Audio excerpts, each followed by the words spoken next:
네네네. 이거 어떻게 시작하지? 오른쪽으로 슬라이드. 아, 오케이.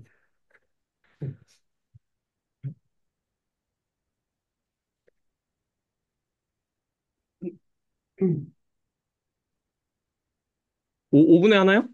네네. 네. 5분이 됐네요. 할까요? 네네. 진행하겠습니다.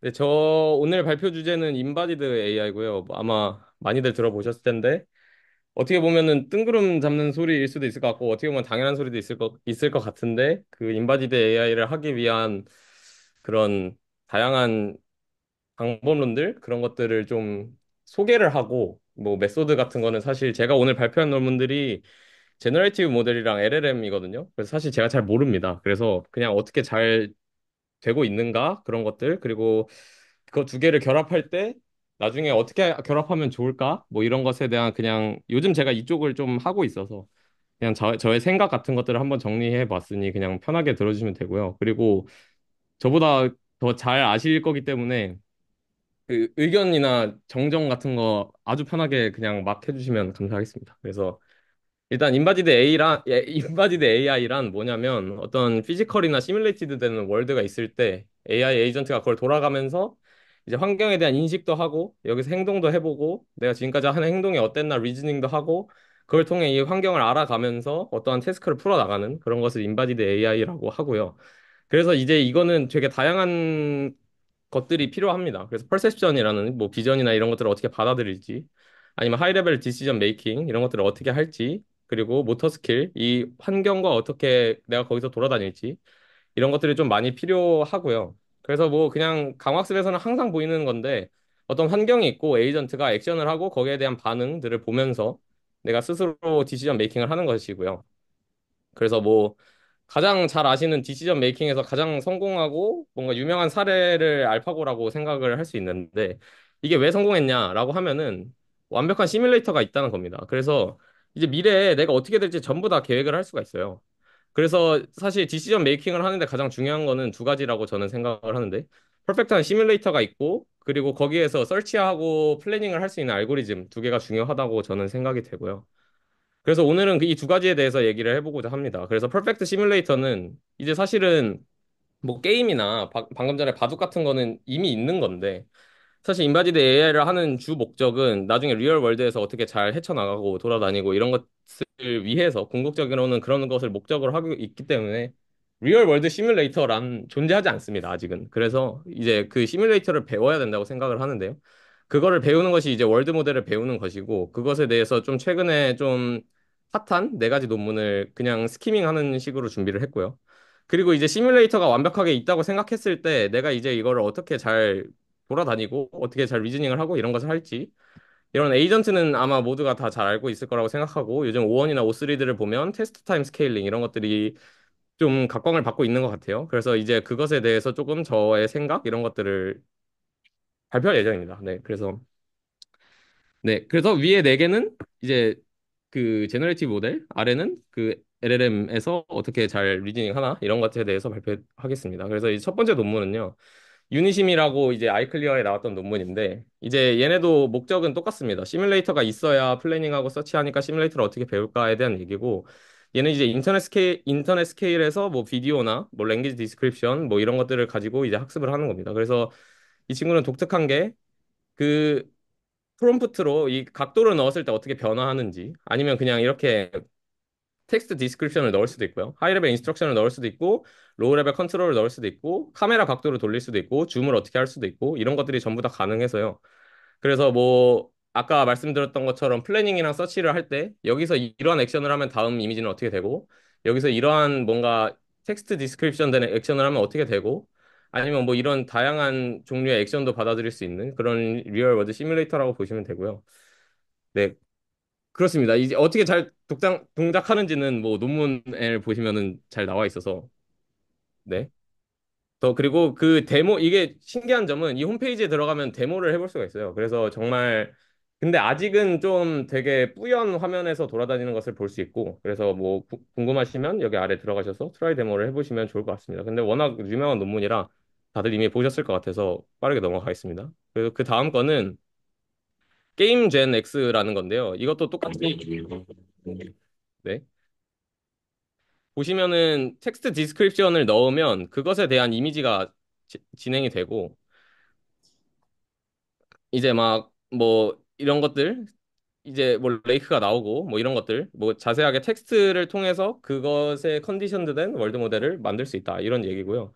그래서 이것도 똑같습니다. 그래서 LLM이 디시전 메이킹을 할 때 여기서 나는 이러한 행동을 했으면 좋겠다 했을 때 그 다음 장면들이 상상이 돼야 아 여기서는 이런 행동을 했을 때 이렇게 되고 이런 액션을 했을 때 이렇게 되고 그러면 내가 이제 적절한 플래닝과 여기서 옵티멀한 행동이 뭘까 이런 거를 생각하게 하는데 이런 월드 모델이 잘 쓰일 수 있을 것 같고요. 그래서 이 친구는 좀 엄청나게 긴 비디오 게임이나 아니면은 뭐 되게 하이 레졸루션 그리고 되게 빠른 FPS를 자랑을 하고 그 다음에 되게 오픈월드 제너럴라이제이션은 되게 다양한 이미지 종류를 만들 수 있다는 건데요. 이것도 또한 제가 넣어놓은 링크를 보시면 되게 많은 비디오가 있습니다. 그래서 이 친구는 이제 어떻게 학습을 됐냐라고 보면 뭐 사실 엄청난 디테일들이 논문에 숨어 있는 것 같은데 일단은 제가 보기에는 되게 데이터를 잘 모았다. 그리고 필터링을 어떻게 했고 휴먼 인더루브로 잘 만들었다. 이런 식이 제일 주가 되는 것 같고 그래서 이것도 또한 인터넷 스케일로 비디오랑 이런 것들을 모으고 필터링하고 뭐 넌 플레이어블 컨텐츠들은 지우고 뭐 이런 것들을 잘 해서 이제 텍스트 컨디션도 되게 돼서 제너레이션이 되게 만든 이야기인 것 같습니다. 그래서 이것도 또한 그 유저가 인터랙티브하게 시뮬레이터를 돌릴 수 있다. 이런 얘기고요. 그리고 그 다음은 이게 좀 더 유명한 것 같은데 같은 게임 도메인인데 이 친구가 좀 더 유명하거든요. 근데 이 친구는 요즘 느끼는 건데 뭐 제네시스 이제 곧 얘기할 제네시스도 그렇고 지니 2도 그렇고 5원 5.3도 다 페이퍼가 안 나오고 블로그 포스트만 있어가지고 이걸 어떻게 학습했을까 그냥 예측을 하면서 하고 있는 것 같은데 이 친구도 또한 블로그 포스트밖에 없어가지고 일단은 영상을 가져왔습니다. 그래서 보시면 이것도 똑같이 이미지가 있고 내가 어떤 액션 얘는 액션 단위인데요. 텍스트 단위보다. 근데 텍스트 단위도 있는데 여기서 특이한 점은 내가 이렇게 조이스틱이라고 해야 되나? 뭔가 키보드 인풋을 정의를 해놓고 이것을 눌렀을 때 어떻게 될지 이런 것들이 전부 다 정말로 시뮬레이션을 해볼 수 있는 환경입니다. 그래서 보시면은 되게 신기하게 게임 플레이가 다 되는 것을 볼 수 있고 그래서 사실 이런 거 보면은 이런 게임 도메인에서는 시뮬레이터가 그 그냥 제너럴한 오픈 월드 시뮬레이터가 나오는 게 얼마 남지 않지 않았을까라고 생각을 하게 되고요. 그래서 되게 많고 이것도 또한 저는 잘 모르지만 어쨌든 그 이미지 프롬프트가 들어가고 이제 여기서 내가 어떤 액션을 했을 때 어떻게 생성이 될지 이런 식으로 그냥 이렇게 이미지 하나만 존재가 되고 어떻게 학습되는지는 사실 아직 공개가 되지 않았습니다. 그리고 이 아래 들어가 보시면 비디오가 정말 정말 다양하게 많거든요. 그래서 한번 시간 될 때 보시면은 좋을 것 같습니다. 그리고 이제 마지막 월드 모델 애들 중에서는 제네시스라고 되게 최근에 나온 게 있는데 이것도 또한 블로그 포스트밖에 없고요. 그래서 얘는 보면은 되게 피직스 시뮬레이션 플랫폼입니다. 그래서 이것도 또한 인바디드 AI나 로보틱스가 학습을 할 때 시뮬레이션을 좀 만들어지기 위해서 개발이 됐고요. 그래서 보시면 되게 다양한 기능을 제공을 하는데 이제 사실 앞에 것들에 좀 리미테이션 아닌 리미테이션이라고 당연한 리미테이션을 생각해 보면 할루시네이션이라는 게 항상 퓨처 웍에 들어가 있거든요. 그러니까 이게 갑자기 의자가 없었는데 의자가 생긴다던가 내가 의자를 옆으로 밀었을 뿐인데 의자가 없어진다던가 사실 그런 것들이 있으면 내가 플래닝이나 서칭을 할 때 말도 안 되는 것이 생기는 거고 그러면 점점 더 성능이 안 좋아질 텐데 얘는 최대한 그 물리학적으로 정확하고 스페이셜리 컨시스턴트한 비디오를 만들어낸다는 게 장점이라고 설명을 하고요. 그리고 카메라 모션이랑 파라미터를 잘 조절할 수 있다. 그래서 제가 가져오진 않았는데 막 되게 트위터나 레딧 같은 거 찾아보면 이게 그냥 아무나 깃허브를 클론해서 다 돌릴 수 있어요. 그래서 보면 되게 다양한 예시들이 있거든요. 그래서 같은 프롬프트인데 카메라 각도만 여러 개를 돌렸을 때 왼쪽에서 보고 오른쪽으로 봤을 때 이게 어떻게 잘 이렇게 뷰가 바뀌는지 이런 것들도 많이 나오고 그리고 모션도 잘 만들 수 있고 로보틱스 매니플레이션이나 로코모션 폴리시를 잘 할 수 있고 뭐 이런 것들이 있고요. 그래서 제가 가져온 신기한 예시로는 신기한 예시 이전에 이게 왜 좋냐라고 얘기를 하는 게 일단 엄청 빠릅니다. 그래서 이게 사실 이 FPS라는 수치를 저는 난생 처음 봤는데 그러니까 이제 1초에 43만 번 할 수 있는 거죠. 그래서 사실 시뮬레이터를 얻고 싶은 게 리얼 월드에서 뭔가 플래닝이랑 서칭을 할 때 이게 다 시간과 돈인데 여기서는 1초가 43만 초니까 좀 더 빠르게 시뮬레이션과 플래닝을 할 수 있다고 하고 그리고 이게 이전보다 엄청나게 빠른 거다. 이런 게 또 이 친구의 모티베이션 중에 하나고요. 그래서 넘어가 보면은 저는 이 텍스트 투 모션에 대해서 잘 모르는데 모르는 사람이 봐도 퀄리티 이거 당연히 다 보셨겠죠, 근데? 되게 퀄리티가 엄청나고 이거 보면 엄청나게 디테일하게 써 있거든요. 카메라가 언제 돌고 위에서 몇 초 머물고 뭐 이렇게 그 다음에 액션을 진행하고 이런 것들이 전부 다 다양하게 컨디션드가 돼서 이 정도도 다 되는구나. 그래서 되게 다양한 텍스트 컨디션드 됐을 때 이것이 어떻게 벌어질지 이런 거를 벌써 이 정도로 할 수 있구나라는 생각이 들었고 또한 로보틱스에서도 쓸 수 있습니다. 그래서 어떤 이 텍스트 프롬프트를 넣었을 때 이 로보틱스가 어떻게 움직이고 그래서 심지어 얘는 리얼 월드 로보틱스까지 트랜스퍼가 되는 내가 얘를 이렇게 텍스트 프롬프트 넣었을 때 어떻게 움직일지 전부 다 예상이 되니까 이거를 어떻게 리얼 월드에서 학습을 할지 이런 것도 다 된다고 합니다. 혹시 그래서 사실 이 시뮬레이션은 그냥 잘 되는 것들을 갖고 온 요 거고요. 네? 들리나요? 들리시나요? 네. 아, 예, 저 혹시 그래서 그 출력이 뭔 건가요? 뭘 생성한 건가요? 어떤 거요? 여기요? 아까 50이요, 50. 50이요? 이거 비디오 만든 거예요. 비디오, 그러니까 시뮬레이터가 있는 상황에서 비디오를 만든 건가요? 아니면은 아, 픽셀, 시뮬레이터 없습니다. 그냥 텍스트 프롬프트 넣으면 요게 나오는 겁니다. 그럼 텍스트 투 비디오인 거예요? 근데 모션까지 된다고 해요. 이거는 비디오 예신 것 같은데, 그 블로그 홈페이지 보면은 이렇게 배경 없이 그냥 그 우리가 모션 데이터 보면은 모션 데이터 뛰어다니는 그것처럼 하는 것들도 있거든요. 그래서 얘는 비디오를 만든 것 같은데, 모션을 만드는 예시도 있습니다. 저게 지금 비디오를 생성한 거라는 거죠? 네네네네. 근데 이게 그냥 뭐 그러니까 비디오 생성이랑 뭐가 다른 거야? 뭐 일단은 좀 더 자세하다라는 게 걔네 말인 것 같고, 입출력의 세팅의 측면에서는 뭐가 좀 다른 거야? 뭐 이게 뭐 인바디드라는 말이 붙게 된 게 뭐 어떤 입출력 세팅에서 그거 내부 동작하는 기본적인 방식이 이게 왜 인바디드가 된 거예요? 혹은 왜 그냥 T2V랑 텍스트 투 비디오 제너레이션이랑 어떻게 다른 거죠? 네, 일단 이 친구는 이 되게 다양한 거를 주는 거거든요. 그래서 방금 보여드린 예시는 그냥 모션 제너레이션이고요.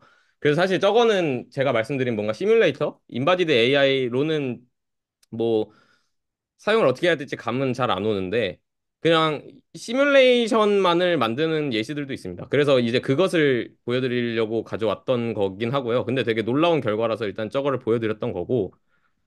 그래서 예를 들면 아까 요런 이런 원래 이 로봇이 이렇게 원래 이 상황을 돌아다니는 게 시뮬레이션에서는 되게 뭐라 그래야 되지? 프랑카 키친 이런 데서는 되게 느리고 리얼 월드랑 피직스가 좀 다를 수도 있는데 이제 제네시스 이 친구들 말은 되게 빠른 시뮬레이션을 제공하고 피직스가 좀 정확하다. 뭐 이런 거기에서의 좀 있는 것 같습니다. 그래서 제가 보여드린 예시는 되게 다양한 것들이고 이게 텍스트 넣었을 때 비디오를 만드는 것도 있고 이미지 컨디션도 됐을 때 액션을 하면 어떻게 되는 것들도 있고 되게 다양한 기능을 제공하는 것 같습니다.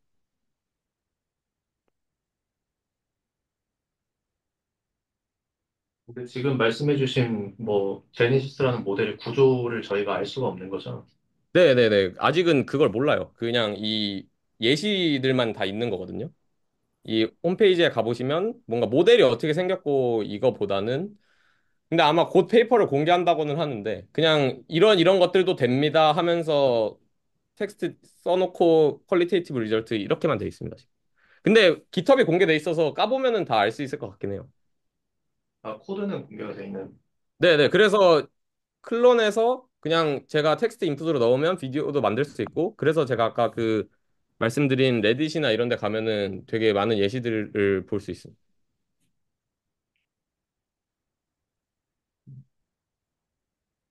그 혹시 죄송한데 지금 말씀해주신 태스크들이 아웃풋 종류가 다 다양하잖아요. 네. 그 다양한 아웃풋 중에 어떤 걸 뱉어야 되는지 혹시 뭐 어떤 기준으로 판단하는지에 대해서 혹시 아시나요? 아니요, 아니요. 그거는 잘 모르겠네요. 제가 깃허브까지는 까보지를 않았어서. 네, 네, 궁금하니까 깃허브 한번 까보시면 좋지 않을까 싶습니다. 알겠습니다. 아니, 근데 이게 기본적으로 그냥 픽셀 레벨의 어떤 이미지나 비디오 생성이 아니라, 이게 피직스니 뭐 엔진이 이런 얘기가 있는 거는 뭐, 하여튼 뭐 3D로 구축된 뭐, 월드 모델이라고 그러나? 일단 질문을 좀 하고 싶었던 게, 월드 모델은 뭐, 정의가 구체적으로 뭔지, 그것도 좀 한번 생각나게 물어보고 싶긴 했는데, 하여튼 뭐 이게 그 약간 그런 뭐, 그런 시뮬레이터 상황이 있는 거고, 거기서 렌더링된 뭐, 그런 이미지나 비디오가 만들어지는 거인 거죠?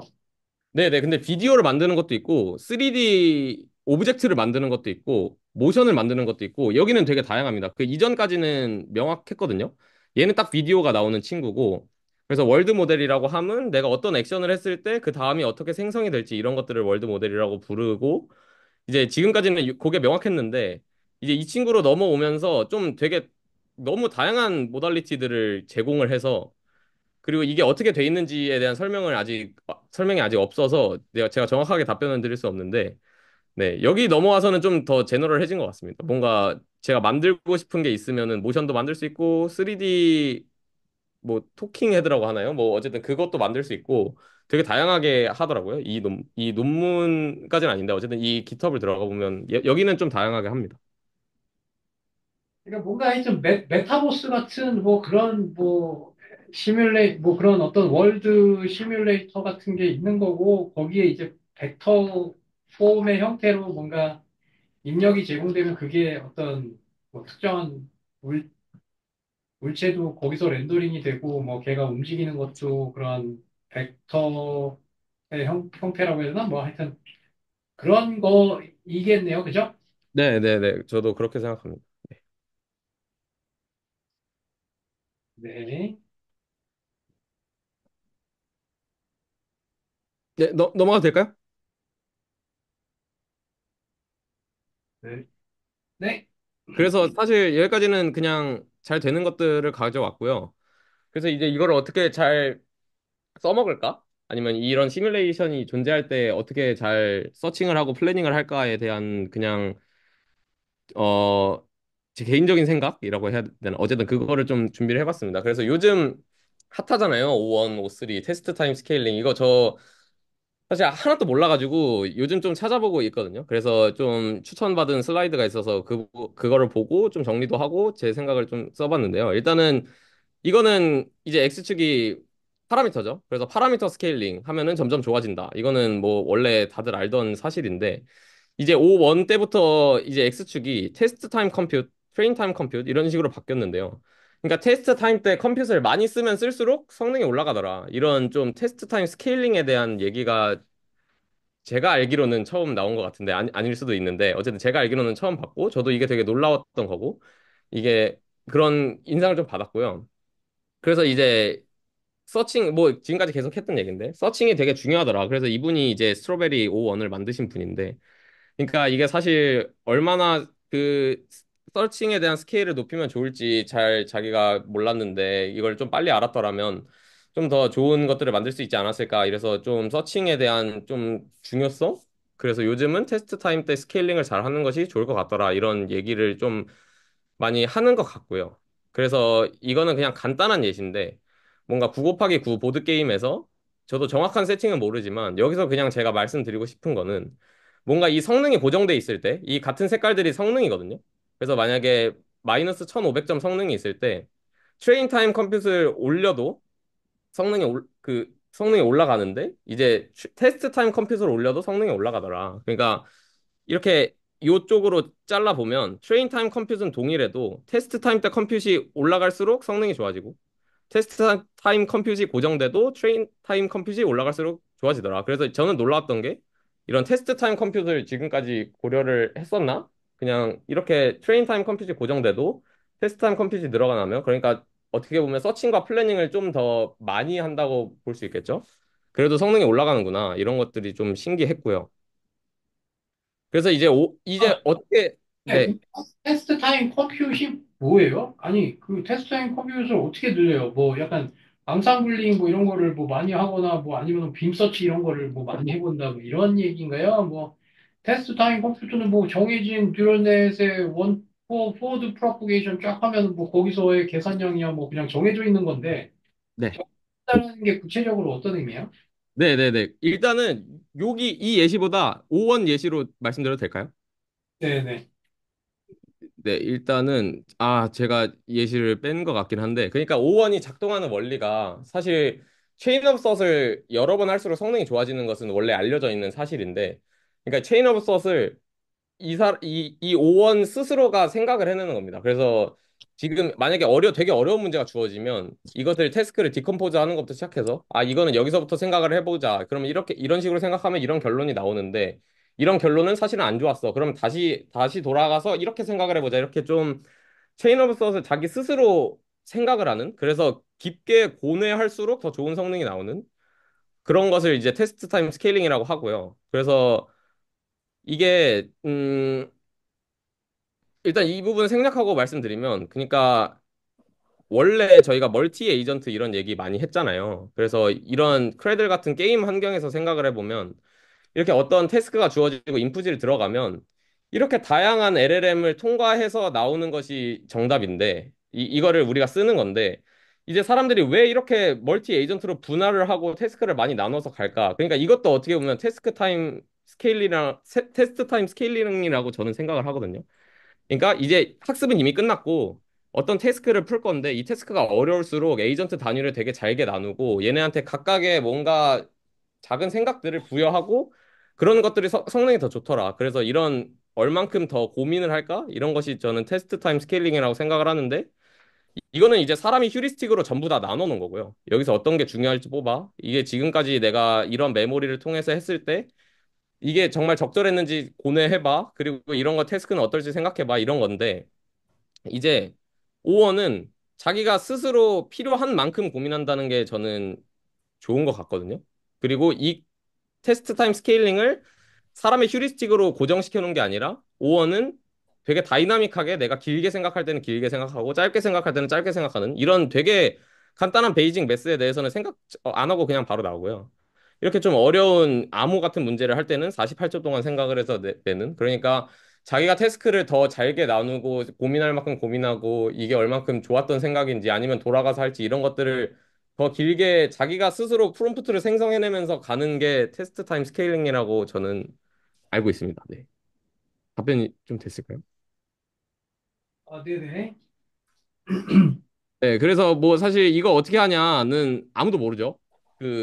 또 얘도 논문이 공개가 안 됐기 때문에. 근데 이제 그냥 막 거기 블로그 포스트에 써져 있는 거 가지고 막 얘기를 하는 것 같아요. 그래서 강화학습을 썼다.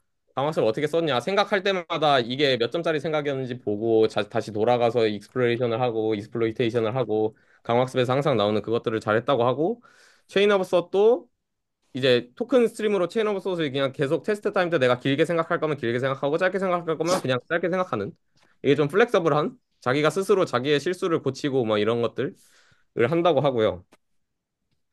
그래서 사실 저는 이게 사람들이 어떤 어려운 태스크가 주어졌을 때 일단 멀티 에이전트로 해결을 한 게 사람이 휴리스틱으로 나눠놨다고 생각해요. 강제로. 그러니까 이거는 이런 식으로 해결하는 게 좋을 거야라고 프리디파인드 해놓은 거죠. 근데 사실은 충분히 잘 훈련된 뉴럴넷이 있으면 얘가 스스로 생각하는 것이 좋더라. 이런 게 레슨인 것 같고. 그러면 이제 항상 등장하는 이분이 하시는 말, 비터 레슨. 그러니까 이제 사람들은 다 요즘 에이전트 하고 있는데 처음에는 휴리스틱이 잘 되다가 결국 데이터가 많아지고 이런 서치 알고리즘들, 러닝 알고리즘들이 증가할수록 결국은 이런 휴리스틱들을 다 제거하고 뉴럴넷이 알아서 하는 게 좋더라. 이런 것이 잘 되는 게 지금까지 저희가 겪어왔던 이 AI의 흐름이 또 여기에서도 존재하는 게 아닌가? 저도 사실은 계속해서 멀티 에이전트로 문제를 풀고 있거든요. 근데 이제 뭔가 저는 그냥 개인적으로 회사에서 배틀그라운드라는 문제를 되게 다양한 태스크로 나눠서 그것을 멀티 에이전트의 조합으로 풀고 있는데 그냥 오원처럼 어떤 상황이 주어졌을 때 이때는 더 고민을 더 길게 하고 결정을 내리고 아니면 이 상황에서는 뭐 당연히 뭐 저기 앞에 있으면 그냥 바로 쏴버리면 돼서 길게 생각 안 하고 근데 이제 멀티 에이전트로 나눠놓으면 필연적으로 존재해야 될 뭔가 그런 레이턴시들이 있는데 이런 것들을 어떻게 해결할지 이런 게 고민이었는데 사실 얼마나 고민하고 이런 것들을 LLM이 스스로 이렇게 잘 제너레이션 하면서 하면 좋지 않을까. 그리고 뭔가 이런 오원의 사고 방식이 이런 떤 태스크에서 어떻게 풀지? 어떻게 보면 이게 다이어그램이라고 볼 수 있는데 다이어그램을 다이나믹하게 인풋 컨디션대로 LLM이 생성하면서 하는 거죠. 그런 논문들은 아직 없지 않나라는 저의 그냥 짧은 LLM 지식으로 생각을 해봐서 뭔가 그런 것들을 인바디드 AI가 하면은 좋지 않을까. 그러니까 어떤 환경이 주어졌을 때 체인 오브 솥을 스스로 만들어내고 그런 것들을 하면 재밌지 않을까라고 생각을 하고 있습니다. 네, 그래서 시간이 좀 된 것 같은데 질문 있으실까요? 이게 다예요? 발표 다 한 거예요? 네. 아니, 근데 이거랑 인바디 AI랑 무슨 관련이 되는 거예요? 인바디드 AI는 결국에 이게 어떤 태스크가 주어지고 환경을 돌아다니면서 액션을 하고 거기에 대한 반응을 늘 보면서 내가 지금까지 이렇게 행동한 것이 좋았으면 계속 하면 되는 거고 나빴으면 바꿔야 되는 거고 그러니까 결국 이런 하이 레벨 디시전 메이킹을 LLM이 하거든요, 보통. 근데 이제 그런 것들을 아까 여기 이 친구가 인바디드 AI의 좀 예시 중에 하나인데요. 어떤 태스크가 주어졌을 때 이러한 생각의 흐름으로 이 액션을 해야지 이렇게 나오는 건데 아까 제가 말씀드렸던 것처럼 이렇게 멀티 에이전트를 나눠놔서 강제로 태스크를 부여하는 것보다 뭔가 스스로 이렇게 다이나믹하게 고민을 짧게 해야 될 때는 짧게 해서 바로 가고 길게 해야 될 때는 충분히 길게 하고 이렇게 좀 사람이 휴리스틱으로 칸을 나눠 놓는 것보다 스스로 만들면서 하는 게 좋지 않을까. 결국 인바디드 AI에서의 두뇌가 오원처럼 테스트 타임 스케일링을 스스로 잘 선택을 해서 하는 게 좋지 않을까 해서 말씀드렸습니다. 근데 인바디드 AI라는 거의 개념은 기본적으로 좀 약간 뭐 피지컬한 뭔가 액션?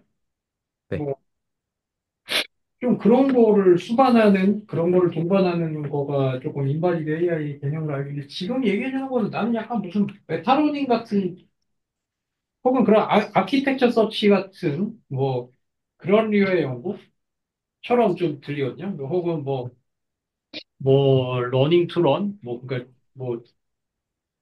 뭐 러닝 레이트도 뭐 우리가 그냥 자의적으로 설정하는 게 아니라 얘가 알아서 뭐 이것도 해보고 저것도 해보고 그렇게 해갖고 뭐 좀 뭐 어떤 뭐좀 자율적인 뭔가에 의해서 결정도 해주고 막 약간 그래서 크레들인가 저것도 지금 뭐 저런 게 좋다라기보다 저렇게 자의적으로 사람이 디자인을 전체 스트럭처나 알고리즘 같은 거를 저렇게 크레들 슬라이드 29페이지, 26페이지 크레들 그림 크레들 네. 이것도 그러니까 지금 나쁘다고 얘기하는 거잖아요 지금. 나쁘다라기보다 지금 다 이렇게 하고 있다인데, 그러니까, 네, 이거를 그렇게 바꿔보면 좋지 않을까라는 얘기였습니다. 나쁘다는 얘기잖아 그게. 네네, 그죠. 어, 네. 그러니까 기본적으로 그러니까 나쁘다고 매도한다기보다는 현승 학생의 그 스토리 라인, 스토리 전개에서 이거는 하여튼 지금은 저렇게 한 사례가 있는데 저렇게 네. 자의적으로 역할을 미리 다 사람이 좀 자의적으로 프리디파인을 해놓고 그렇게 구성하는 것보다 저 구성 자체도 뭐 알아서 얘가 트라이얼 앤 에러로 뭐 이것저것 뭐 하고 뭐 거기서 옵티멀한 거를 지가 알아서 찾아서 뭐 이렇게 하면 또 좋지 않겠나 싶다 뭐 이런 거를 얘기를 한 것으로 들렸는데 내가 이해한 게 맞나요? 네, 맞습니다. 맞습니다. 아, 근데 뭐, 아유, 좋지, 좋은데,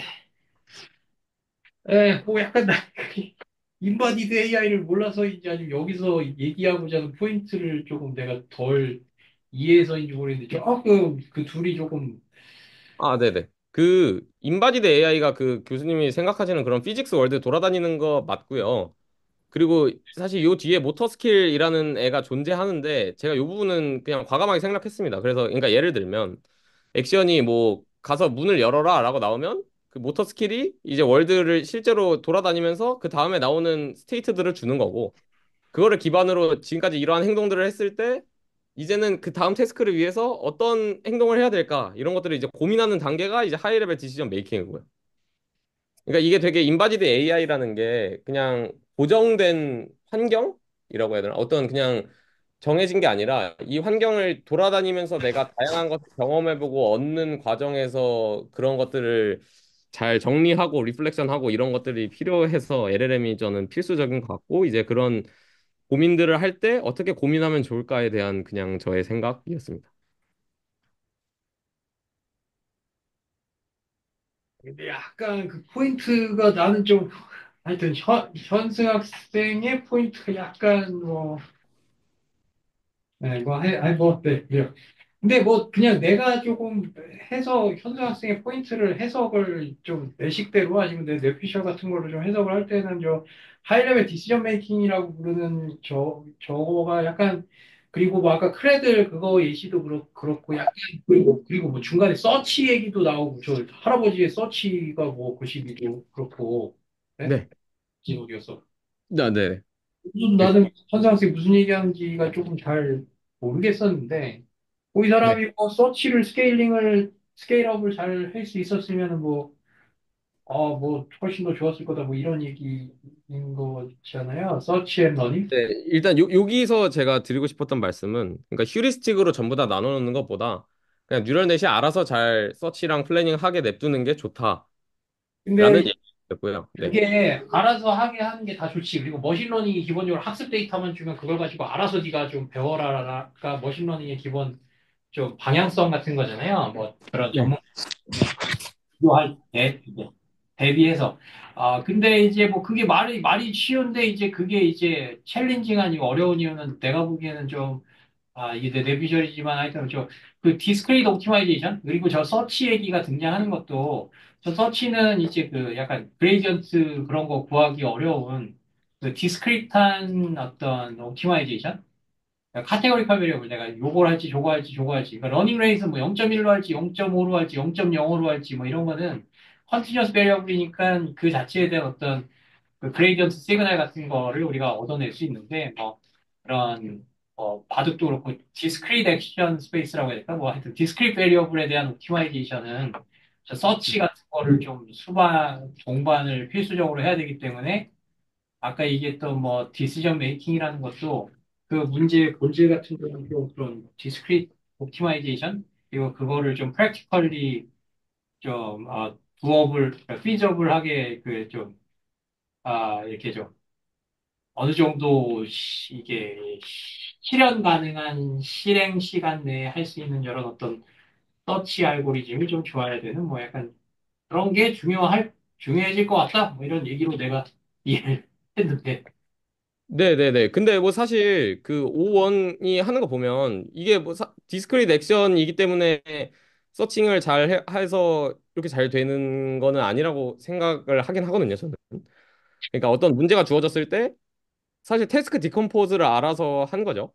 그래서 이 태스크 쪽으로 해봤을 때 결과가 마음에 안 들었으면 그 시작 지점으로 돌아가서 다시 다른 걸 해보는 거고 이제 그거를 학습하는 게 이제 오원이었다라고 저는 생각을 하고 뭐 사실 이게 어떻게 학습됐는지는 공개가 안 돼 있어서 저도 잘 모르겠지만 이렇게 테스트 타임 때 여러 가지를 시도해보면서 고민해보는 게 성능이 좋고 그러기 때문에 그리고 좀 더 피지블하고 그러기 때문에 이런 것들을 좀 더 인바디드 AI에서도 확장을 하면 좋지 않을까가 그냥 제 생각이었습니다. 네. 예, 근데 그거는 조금 결이 다를 수 있는 게, 그 LLM 가지고 뭐 툴 어시스티드 LLM, 뭐 LLM 에이전트 아니면은 뭐, 하여튼 API 그거 주고 무슨 API 호출할지 얘가 결정해주고, 뭐 네. 이런 거는 역시 또 디스크리트 옵티마이제이션이라 그래야 될까? 그거로, 그 문제인 거는 맞지만, 네. 그거에 대한 옵티마이제이션, 혹은 거기서 이제 옵티멀한 디시전을 내리는 거는 약간 LLM의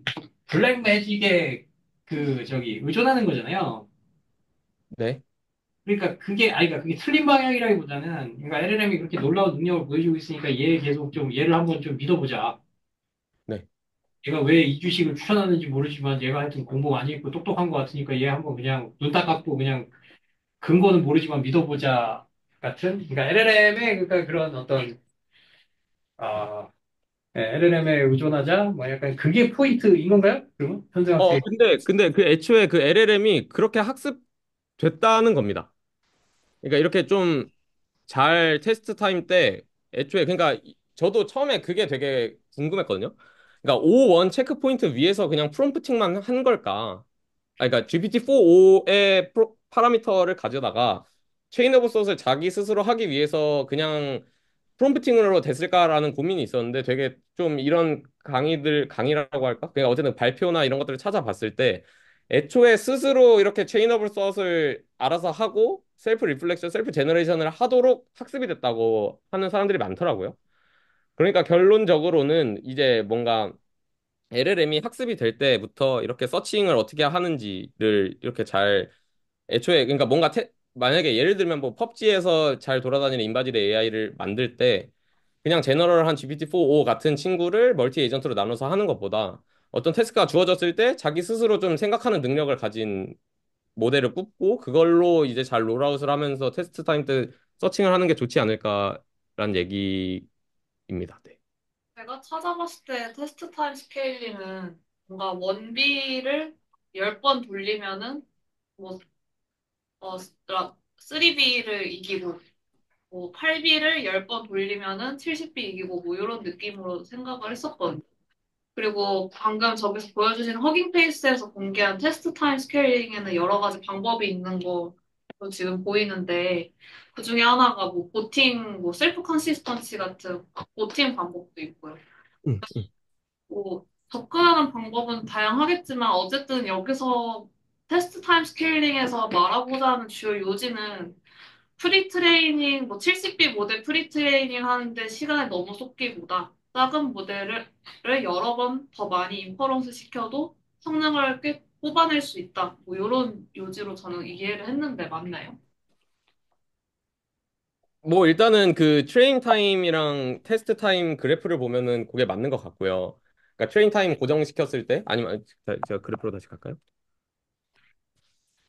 그러니까 뭐 이런 걸 봤을 때 뭐 트레인 타임 컴퓨트이 만약에 여기 있는 애가 좀 더 파라미터가 크다고 가정하면 여기서 고민을 좀 더 많이 한 애가 더 높거나 뭐 그런 느낌이면은 맞는 것 같고요. 그러니까 예를 들면 이 작게 학습이 됐는데 테스트 타임 컴퓨트는 많이 해서 성능이 올라가는 뭐 그런 거 맞는 것 같은데 저도 사실 이게 뭐 어떻게 학습이 됐고 얘네가 정확히 몇 번 인퍼런스 했을 때 더 좋아지고 이런 건 사실 잘 몰라서 그러니까 뭐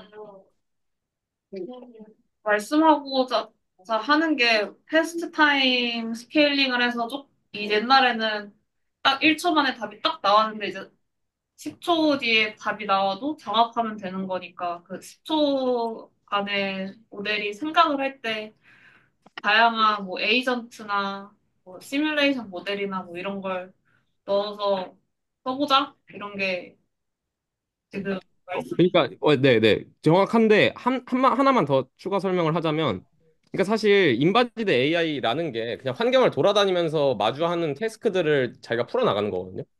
그러니까 이게 간단한 태스크면 그냥 빨리 풀 수 있는 거고 어려운 태스크면 충분히 심사숙고할 수 있는 거고 그러니까 그거를 좀 플렉서블하게 하는 게 좋지 않을까. 그러니까 이렇게 멀티 에이전트로 구성해 놓으면 내가 좋으나 싫으나 얘네를 전부 다 통과해야 되는 거거든요. 그래서 그것보다는 그냥 사람도 사실 너무 간단한 태스크를 만나면 그냥 해치워버리고 어려운 태스크가 있으면 앞에서 고민하는 것처럼 그렇게 돼야 되지 않을까가 제 말이었습니다. 근데 뭐 요새 뭐 전원문은 제가 본 적은 없기는 한데 어, 보통은 그 환경을 주어주고 자 이제 너 조금 더 탐색할래 말래 아니, 탐색을 조금 더 리즈닝을 할래 말래도 요새는 조금 그때그때 결정을 하기도 하는 걸로 봤었거든요. 옛날에, 옛날 작년 CBPR이었나? 그래서 집 청소하는 모델이 하나 있었는데, LLM이랑 플래닝 하면서. 네. 그거는 뭐 충분히 중간에 확인하는 단계만 넣어주면은 가능하지 않을까 싶습니다. 네, 그러니까 뭔가 저는 그 얘기가 어떻게 보면 또 멀티 에이전트로도 들리거든요. 그러니까 이게 제가 그냥 말을 하는 걸 수도 있는데, 그러니까 어떻게 보면 이 태스크를 이어갈지 안 이어갈지라는 에이전트를 하나 놓고 그 이후에는 다른 에이전트로 간다 이런 말이잖아요. 네. 그러니까 그거 뭐 같은 말일 수도 있는데 제가 아는 네. 쉬운 문제는 리즈닝 패스 그러니까 뭐 2단계만 해서 끝내고 어려운 거는 한 10단계 해가지고 좀 더 생각 많이 해서 정확도를 높이자라는 거 아니에요? 네네, 맞는데요. 그러니까 그거를 디파인 하기가 어렵다라는 게 제 요지였고요. 그러니까 예를 들면 이게 이게 들어왔을 때 얘는 더 길게 생각할지 얘는 더 짧게 생각할지 우리가 프롬프트 디자인으로 얘는 더 길게 생각해 얘는 더 짧게 생각해라고 할 수 있는가? 그래서 제가 원래 처음에 궁금했던 게 5원이 4.5에서 그냥 프롬프팅만 된 건가? 였거든요. 그러니까 말씀하신 거는 제가 생각하기에는 뭔가 태스크가 들어왔을 때 프롬프트로 내가 여기는 더 짧게 그냥 지나칠지 길게 생각할지 하는 에이전트를 둔다라고 저는 일단 이해했거든요. 근데 이게 애초에 뭔가 그런 파라미터 학습이 다르게 돼 있는 게 아닌가. 테스트 타임 스케일링을 위한 학습이 따로 돼 있는 게 아닌가. 네. 그러니까 결국은 그거는 약간 멀티 에이전트로 들려서 저는. 하고,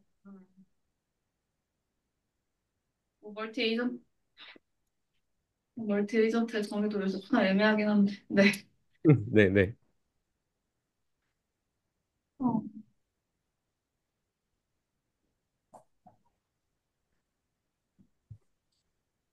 네. 저는 현승님이 하는 거에 되게 공감이 가는 게, 그 이번에 닉스에서도 본 논문 중에 하나가, 그 단순히 LLM을 계속 키우기만 하는 게 막 성능이 좋다 이게 아니라, 쉬운 태스크는 오히려 작은 모델이 더 잘하고, 어려운 태스크를 풀었을 때 큰 모델이 잘하더라. 뭐 이런 분석을 한 것도 꽤 있더라고요.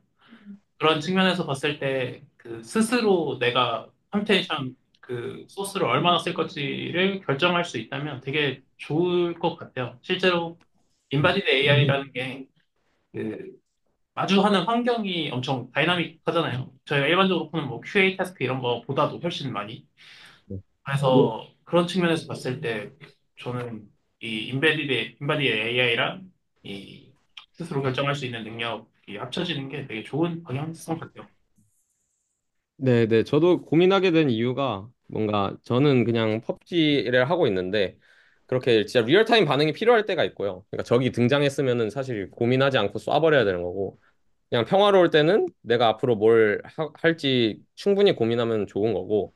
그래서 사실 저는 이거를 제가 그냥 다이어그램 다 그려놨거든요. 모든 퍼시블한 패스들을 전부 다 그려놓고 이때는 길게 하고 이때는 짧게 하고를 제가 휴먼으로 휴리스틱으로 다 디자인하고 있었는데 요즘 5원을 딱 보고 뭐야 알아서 하잖아. 그러면 이것도 그렇게 하면 되는 게 아닌가라고 그냥 생각해서 이렇게 여기까지 온 거고요. 발표 자료가. 네, 어쨌든 그렇습니다. 근데 뭐 되게 그냥 뜬구름 잡는 소리일 수도 있고 제가 이쪽을 너무 몰라서 네. 지금 더 질문 있으신가요?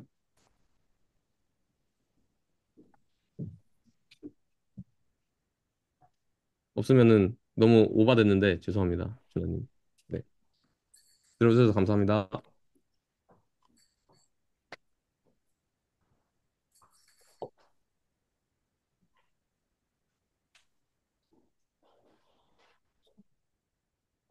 지원이 없네. 그 보기 전용이어가지고 권한을 그거 하면서 잠기에다 편한데 왜 없어졌네.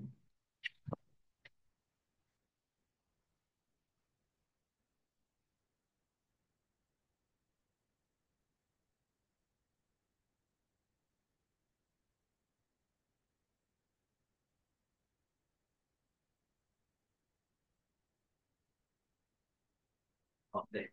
들리시나요? 아, 아, 네. 그 마이크 아니에요? 아이고, 아니. 여기요. 아, 천장에 있는 거. 네. 시작하겠습니다. 네. 그래서 현생님이 그뭐 월드 모델 이런 거 설명을 해주셨는데, 네. 저도 그래서 그 워드 모델을 어떻게 만드는지, 그 비디오 디퓨전 모델 어떻게 학습하는지, 뭐 그런 것들을 좀 가져왔고, 그 전에 이제 다른 논문이 먼저 돼 있습니다. 그래서 일단 첫 번째 논문은, 네. 소프트맥스가 소프트맥스의 문제점을 지적한 논문이고, 이제 저번 달에 12월에 이제 빅마인드에서 나온 논문입니다. 네. 그래서 사실 소프트맥스에 대해서 이제 문제를 지적한 논문들은 꽤 있었는데, 요거를 이제 좀 제대로 증명을 했다. 근데 이제 좀 컨트리뷰션이 있는 것 같고, 그래서 요 논문은 이제 가장 먼저 어, 네, 일단 배경부터 설명을 하면은 소프트맥스라는 게 이제 클래시파이어 마지막 레이어에 달려 있고, 어, 그렇게 오랫동안 쓰이다가 이제 트랜스포머가 나오고 어텐션이 나오고 거기서 이제 인터널 레이어에도 이제 어텐션 할 때 쓰이는 펑션이죠. 그래서 이제 딥러닝의 매우 중요한 펑션 중 하나인데, 이제 소프트맥스의 어떤 그 중요한 어떤 그 펑션 중에 하나는 이 디스트리뷰션을 좀 샤프하게 만들어준다. 그래서 샤프한 디시전을 내릴 수 있게 해준다. 라는 이제 연구들이 또 많이 있습니다. 그래서 이 샤프하다는 게 결국에 중요한 거에 좀 포커싱을 해가지고 정보를 가져온다라는 건데, 네. 근데 이제 좀 문제는 이제 직관적으로 생각을 해보면 소프트맥스에 들어오는 그 아이템이 늘어나면 늘어날수록 소프트맥스 엔트로피가 증가합니다. 그래서 그게 샤프하지 않고 좀 그 디스퍼스 된다라고 하는데 그 이유를 이제 수학적으로 수식적으로 증명을 한 게 이 논문이고요. 근데 이제 그냥 직관적으로 생각을 해봐도 당연히 그럴 수밖에 없는 게 뭐 엘레먼트가 뭐 10개다 하면은 소프트맥스 분모에 이제 이게 다 더해지죠. 익스포넨셜한 게. 근데 이제 10개가 아니라 뭐 100개다, 1000개다 이렇게 늘어나면은 분모가 계속해서 커지고 그러면 소프트맥스 각각의 어떤 probability 값들은 작아지게 되겠죠. 네. 그래서 어, 그렇게 되면은 필연적으로 이게 좀 더 디스퍼스 할 수밖에 없게 됩니다. 분자가 커지지 않는 이상. 중요한 것들이 이제 뭐 비슷한 게 여러 개 있을 수도 있고 하니까 엘레먼트가 늘어나면은 결국에 그 소프트맥스의 어떤 엔트로피가 커진다라는 거고요. 그래서 이거를 이제 뭐 수식적으로 논문에서 쭉 증명을 하는데, 네. 뭐 그 증명 과정은 정확한 증명 과정은 좀 생략을 하고, 네. 그래서 어쨌든 이게 문제가 된다라는 거고요. 그래서 왼쪽에 이제 이 그림을 보시면은, 어, 이, 이렇게 오른쪽으로 갈수록, 어떤 그 엘레먼트가 증가하는 그림을, 그려 놓은 겁니다.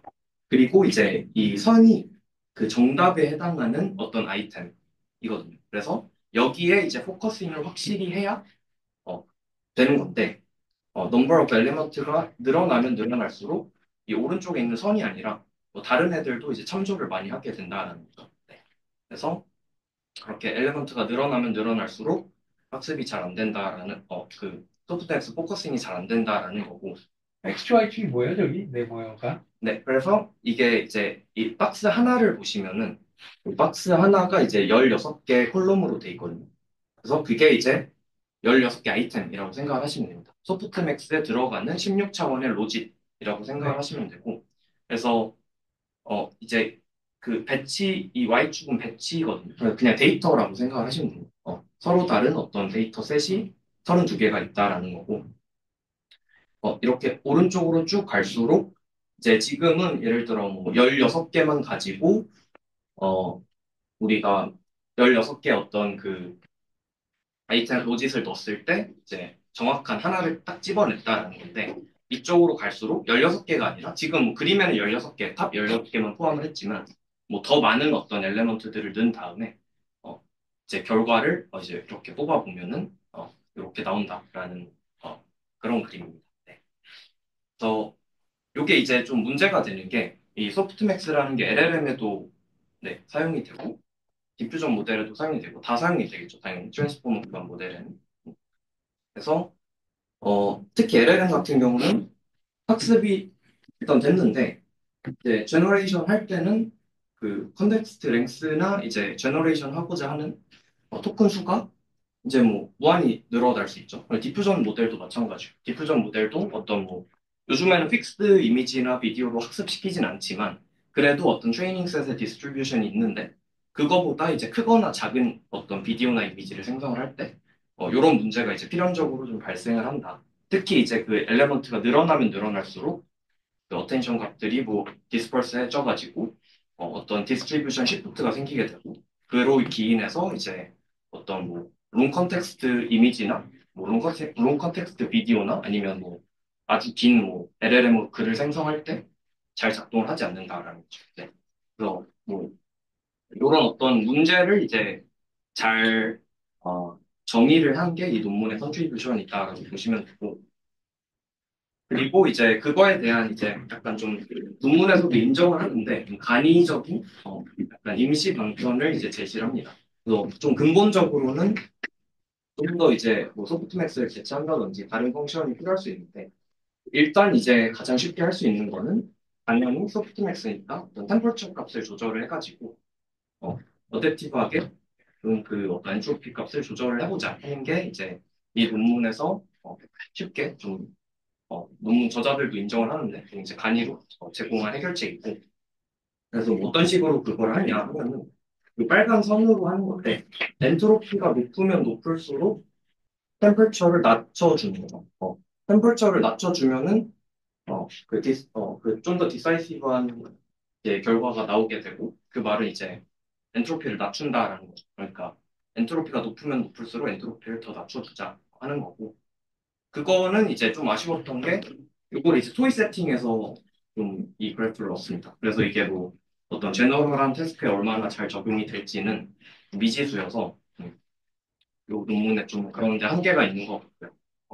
그래서 요 그래프를 얻는 방법은 이제 요 파란색 점들이 데이터인데 이 데이터에다 이제 폴리노미얼 피팅을 시킨 거고 이 데이터는 어떻게 얻냐라고 하면은 토이 데이터가 있을 때 어떤 데이터냐면 우리가 정답이 어딘지 정확히 아는 이제 그 데이터인 거죠. 정답이 이제 어디 토큰에 어텐드를 돼야 되는지. 그래서 예를 들면 이제 뭐 What is the maximum in the following sequence 하고 이 시퀀스에 숫자를 쭉 써놓는 거예요. 뭐 13579. 그럼 9가 당연히 제일 큰 애니까 9에 이제 어텐션 값이 커져야겠죠. 네. 그래서 근데 이제 이 어텐션 값이 틀린 애들을 모아는 거고 틀린 애들에 대해서 그 정답에 해당하는 토큰의 어떤 probability 값이 어떤 템퍼처일 때 가장 높아지냐 그 옵티멀 템피처를 이제 y축에 이제 써는 겁니다. 그래서 그 데이터들을 이제 쭉 모아놓고 그거에 대해 폴리노미얼 피팅을 시켜서 어, 이제 뭐 이렇게 어댑티브하게 소프트맥스를 적용을 했더니 뭐 성능이 좋아지더라. 네. 요런 이제 어, 결과이고요. 질문 하나. 네. 앞에 슬라이드에서 그러니까 저기 분산이 작아서 문제라는 거잖아요. 그러니까 뾰족뾰족하게 안 나와 있으니까. 분산이 작아서 분산이 커서 문제라는 거죠. 네.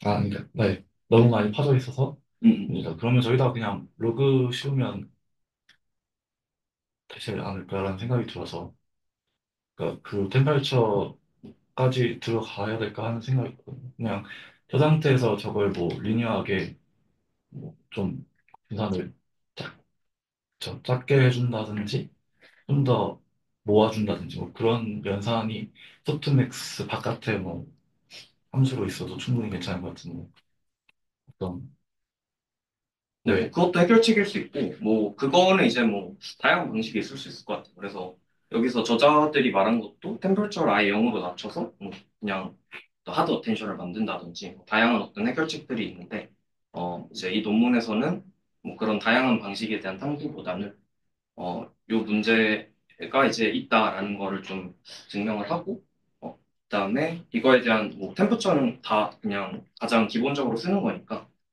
이렇게 간단하게 해결할 수 있다. 뭐 그거를 제안한 것 같습니다. 또 이해가 한데 아, 네. 일단 여기서 이야기한 저 소프트웨어는 아까 뭐 어테인션도 얘기도 하고 그랬는데 이거는 그냥 아웃플레이어를 얘기하는 거죠. 아니요. 요거는 어텐션, 어테인션이요? 네네, 어텐션 얘기하겠습니다.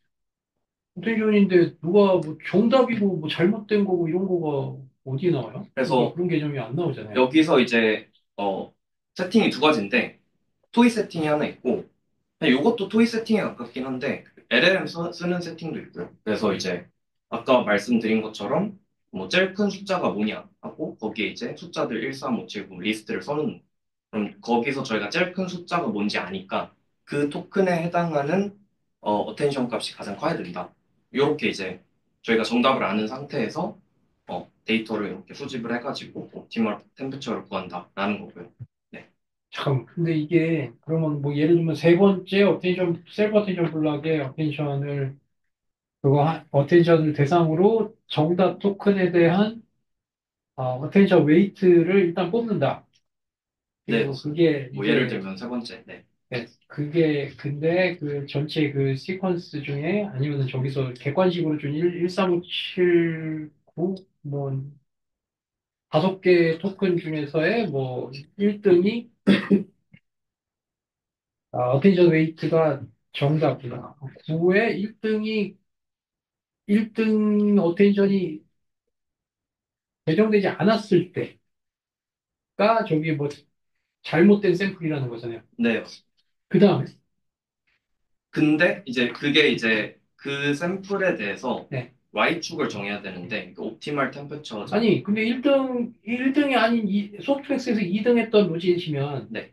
뭐 템퍼처를 아무리 해도 왜 뭐 분산은 바뀔지언정 순위가 바뀌진 않잖아요. 네, 순위는 못 바꾸는데 그래도 그거는 바꿀 수 있으니까 그 그냥 절대적인 값은 바꿀 수 있으니까 절대적인 값이. 네, 템퍼처를 조절하면 probability 값이 바뀌잖아요. 네. 네, 그래서 그냥 그 정답에 해당하는 걸 키울 수 있는 템퍼처를 이제 여기에 Y축으로 적어놓은 거죠.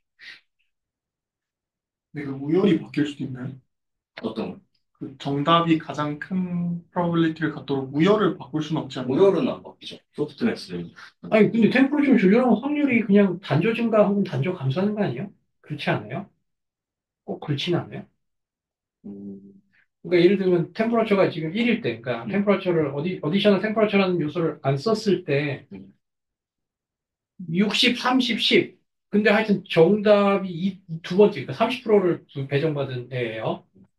그러면 얘가 지금 정답이 아니어서 저기서 얘기하는 잘못된 샘플에 해당이 됐고, 그리고 지금 그래서 1등이 아닌 90, 60이 아닌 30% 확률만 부여를 받았는데, 여기서 템퍼러처를 키우면 이 30이라는 값은 모노토니컬리 인크리징하고 템퍼러처를 낮추면 모노토니컬리 디크리징 하는 거 아니에요? 음, 그러니까 더 템퍼러처를 높이면 더 저기 유니폼에 가까워지고 낮추면 샤프해지잖아요. 네.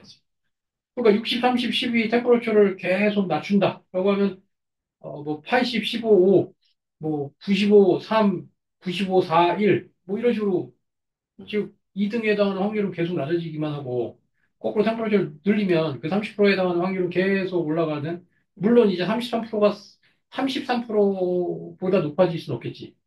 네. 그게 유니폼 디스트리뷰션이 어떤 어퍼 바운드 같은 건가요? 근데 그래도 모노토니컬리 계속 늘어나는 거 아니에요? 음.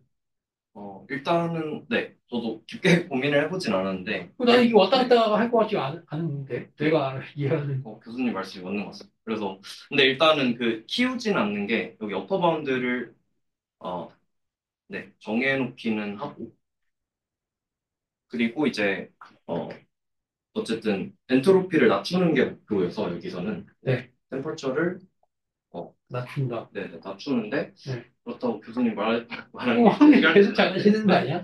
이거 약간 그런 건 아닐까요? 그 기본적으로 멀티헤드 어텐션이어서 다이버스한 다양한 어텐션이 나오잖아요.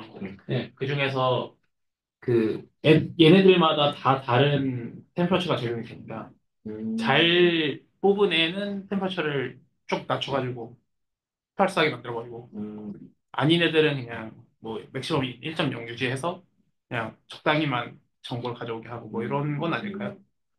그게 좀 더 설득력 있는 설명 그래요? 뭐라고요? 그러니까 멀티헤드 어텐션에서 1등인 헤드가 있고 네. 1등이 아닌 헤드가 있을 텐데 네네. 네. 1등인 헤드는 템퍼처를 낮춰서 스팔스하게 만들고 그 1등으로 만들고 네. 네. 1등이 아닌 애들은 그냥 유지를 적당히 해서 그대로 냅두고 혹은 뭐 유니폼하게 만들거나 네. 그런 건 아닐까요? 메인 템퍼러처를 낮추기만 한다는 거 아니었어요? 뭐 1.0으로 해서 설명까지는 없긴 했는데 어펜딕스를 못 봐가지고 정확한 뭐 실험 세팅에 대한 설명 없었고 근데 이 실험이 그 메커니스틱 인터프레터빌리티라고 하는 분야에서 좀 많이 하는 실험이더라고 그래서 그 막 엄청 명확한 어떤 구체적인 예시까지는 논문에 안 나와 있었고 그냥 뭐 네, 이렇게 한다 그것만 이제 잘 가져왔습니다. 네. 그래요. 네, 조금 제가 좀 더 자세히 알게 되면은 공유를 드리도록 하겠습니다. 정답을 모르는 세팅에서도 쓸 수 있는 거예요. 아니 못 쓰는. 그래서 이제 좀 약간의 한계가 있고 토의 세팅에 좀 어느 정도 의존을 해야 되고 요런 프롬프트를 어쨌든 쓴 것도 다른 프롬프트가 있을 때는 이게 얼마나 잘 작동을 하는지 그런 것들이 좀 애매한 부분인 것 같습니다. 그래서 일단 뭐 두 번째 논문도 좀 결이 비슷한 논문인데 사실은 이게 좀 더 옛날에 나온 논문인데 근데 어쨌든 같은 문제를 태클링을 하고 있고요. 그래서 요거는 이제 이 엔트로피 문제를 디퓨전 모델에서 어, 적용을 한 거고, 네, 디퓨전 모델은 이제 뭐 요즘은 뭐 variable aspect ratio나 resolution에 대해 학습이 되지만 어, 조금만 뭐 작년 재작년만 하더라도 그런 논문들이 거의 없었죠. 모델들이 대부분 뭐 오일리 바이 오일리, 픽스드 사이즈에 대해서 학습이 되고 근데 이제 저희가 뭐 스테이블 디퓨전 같은 거 쓸 때는 다양한 어떤 레졸루션이나 에스펙트 레이시오로 생성을 할 수 있잖아요. 그래서 그렇게 어떤 트레이닝과 테스트 타임 사이에 어떤 갭이 있을 때 그거를 이제 잘 해결해 보자 하는 거고 여기서 이제 보면은 디퓨전 모델에서 아주 작은 이미지를 생성을 하게 되면 뭐 아주 작지 않더라도 좀만 작은 이미지를 생성을 하게 되면 이렇게 성능이 위에 초록색 라벨링 된 거 보시면은 성능이 굉장히 안 좋습니다. 뭐 어떤 디테일들이 사라지거나 아니면 뭐 이렇게 무슨 이상한 적자 무늬 같은 게 생기는 물체 어떤 구도가 이상해지는 문제가 있고 그다음에 큰 이미지를 생성을 하면은 이 오브젝트가 어떤 여기서 논문에서 repetitive disorder라는 표현을 쓰는데 이제 뭐 계속해서 반복되거나 뭐 중첩된 이런 문제들이 이런 아티팩트들이 발생을 한다라고 돼 있고 그래서 요거를 이제 요 원인이 이제 엔트로피라고 지적을 합니다. 이 논문에서 그래서 보시면은 위 논문과 좀 비슷한데 뭐 어쨌든 수식 전개를 해가지고 이 어텐션의 엔트로피라는 게 이게 이제 이 어텐션 2D 매트릭스고 AI는 이제 어텐션의 한 로우, 소프트맥스를 태운 이제 한 로우라고 생각을 하시면 되는데 그 엔트로피가 이제 어, 로그 n에 비례한다는 식이 있고요. 네. 근데 뭐 이제 증명 자체는 이전 논문이 좀 더 잘 해놨고 요거는 이제 약간은 부족한 부분들이 보이긴 하는데 어쨌든 이것도 직관적으로 이제 생각을 해보면 뭐 어느 정도 동의할 수 있는 부분이죠.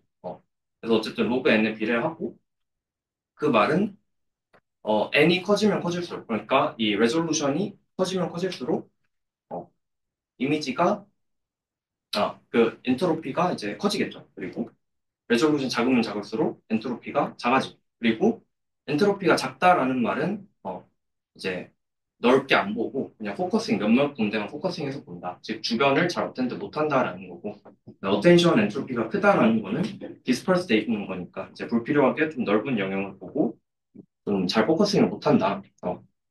그래서 이제 이런 문제들이 발생하는 걸 보면 뭐큰 이미지는 엔트로피가 매우 크니까 뭐 보지 않아도 되는 부분까지 어텐션이 이제 영향을 미쳐서 이렇게 반복되는 패턴들이 날 수 있는 거고 그다음에 이제 작은 이미지에서는 주변 맥락을 잘 안 보니까 이런 이제 구도에 문제가 생기거나 아니면 주변을 잘 안 보니까 이게 이제 내가 지금 어떤 맥락에 있는 데인지를 잘 모르는 거죠. 그래서 뭐 디테일들을 좀 잘 못 만든다거나 그런 이제 문제들이 발생하는 거고.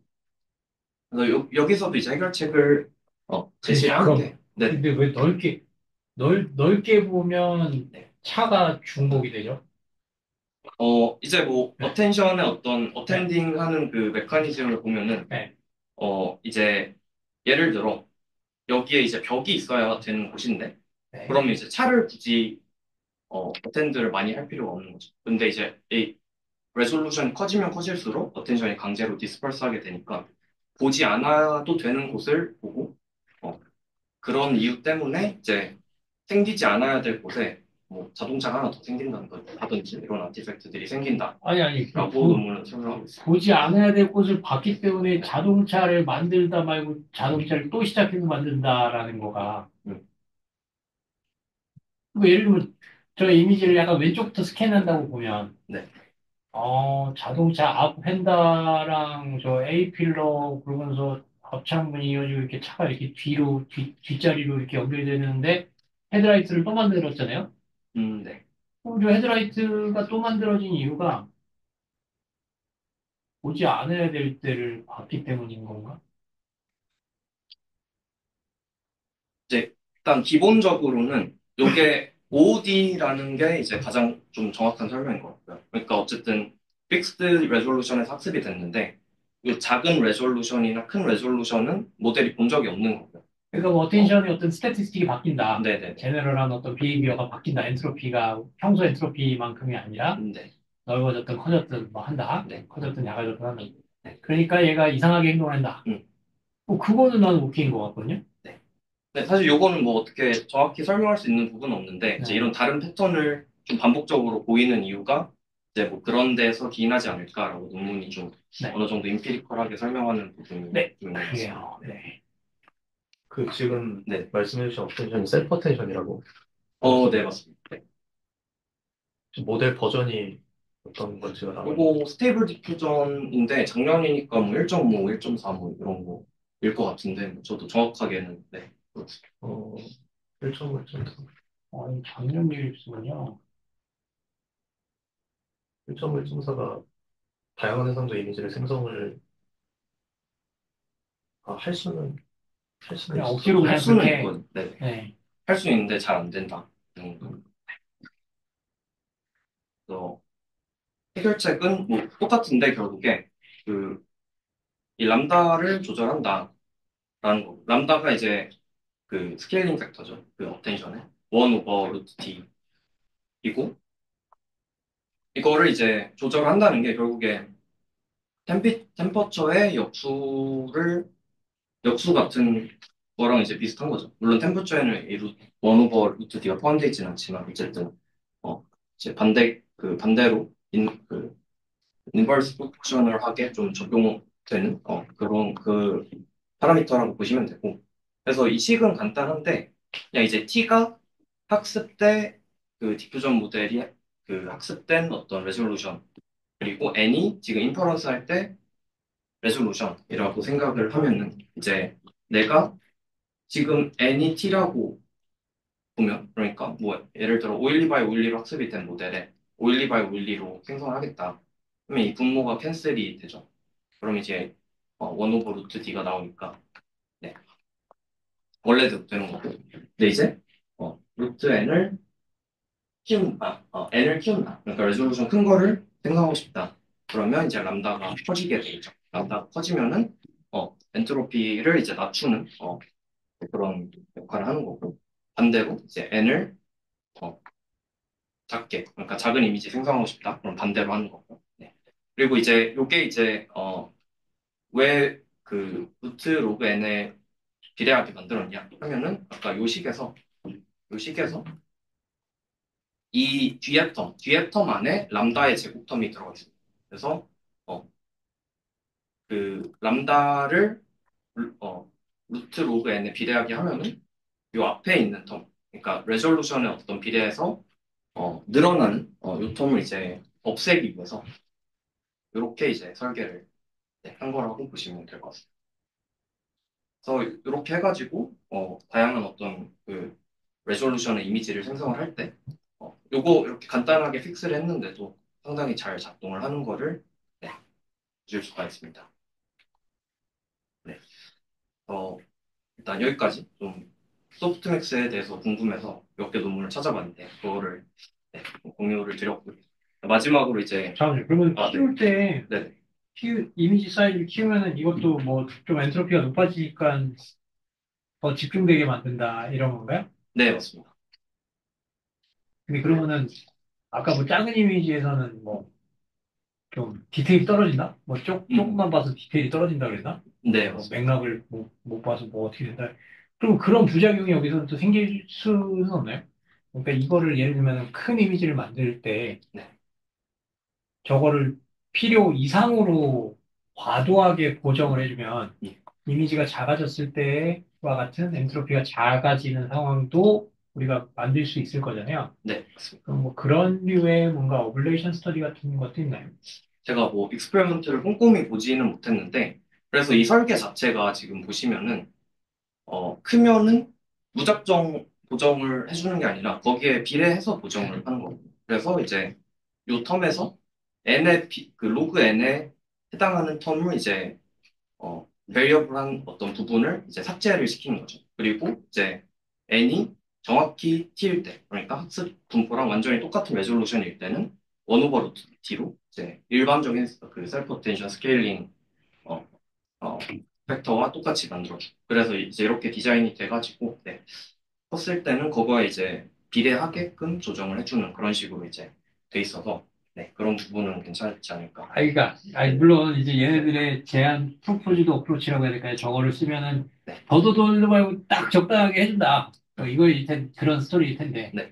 얘네들이 하여튼 이게 과도하게 엔트로피가 크면 이런 현상이 나타나고 정성적으로 과도하게 엔트로피가 작으면 저런 현상이 나타난다라는 거 자체가 조금 뭐 그 부분이 조금 아까 질문한 것도 좀 그랬지만 좀 약간 미심쩍다 아니면 좀 납득이 좀 덜 가서 뭐 큰 이미지를 만들어서 좀 그거를 거꾸로 과도하게 뭐 그렇게 하면 그렇게 나타나는 건가 좀 그런 게 좀 궁금해서 한번 물어보는데 사실 뭐 나머지 부분은 뭐 결국에 소설에 가까운 부분이고 결국에 딱 여기서 정확하게 확실한 부분은 어쨌든 트레이닝 때와 대비해서 어떤 테스트 타임의 어떤 그 분포가 달라진다. 그리고 그걸 보정해 준다.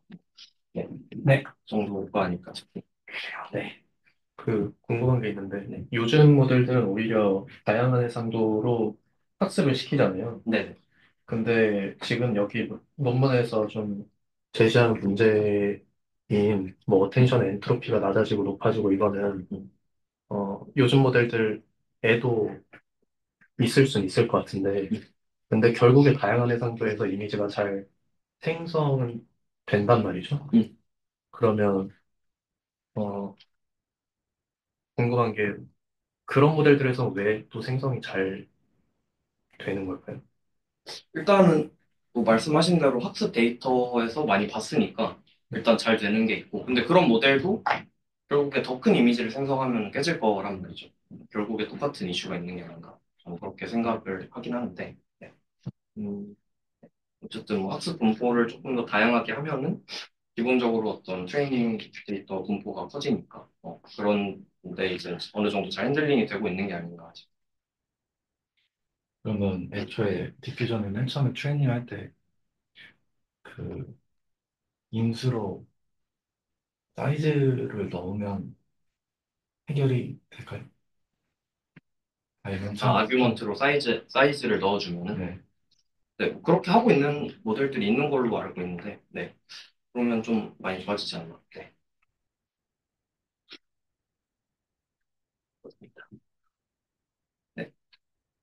이제 마지막 논문입니다. 그래서 코그 비디오 X라는 논문이고 요거는 이제 10월쯤에 나왔고 네, 코그 비디오의 후속 논문입니다. 그래서 요거를 가져온 이유는 이제 요즘에 뭐 아까 뭐 현수님도 보여주셨고 그다음에 모델들이 굉장히 많이 나왔죠. 그 BO2나 구글에서 나온 BO2나 뭐 모치, 훈위엔 뭐 이런 다양한 모델들이 있는데 굉장히 이제 저 요즘에 핫한 모델들이 많이 있고 네, 논문이 나온 게 이제 요거밖에 없습니다. 근데 요게 이제 그래서 좀 비교적이 아니라 가장 최신 테크닉들을 좀 많이 담고 있는 모델이라고 생각을 해서 가져왔습니다. 네.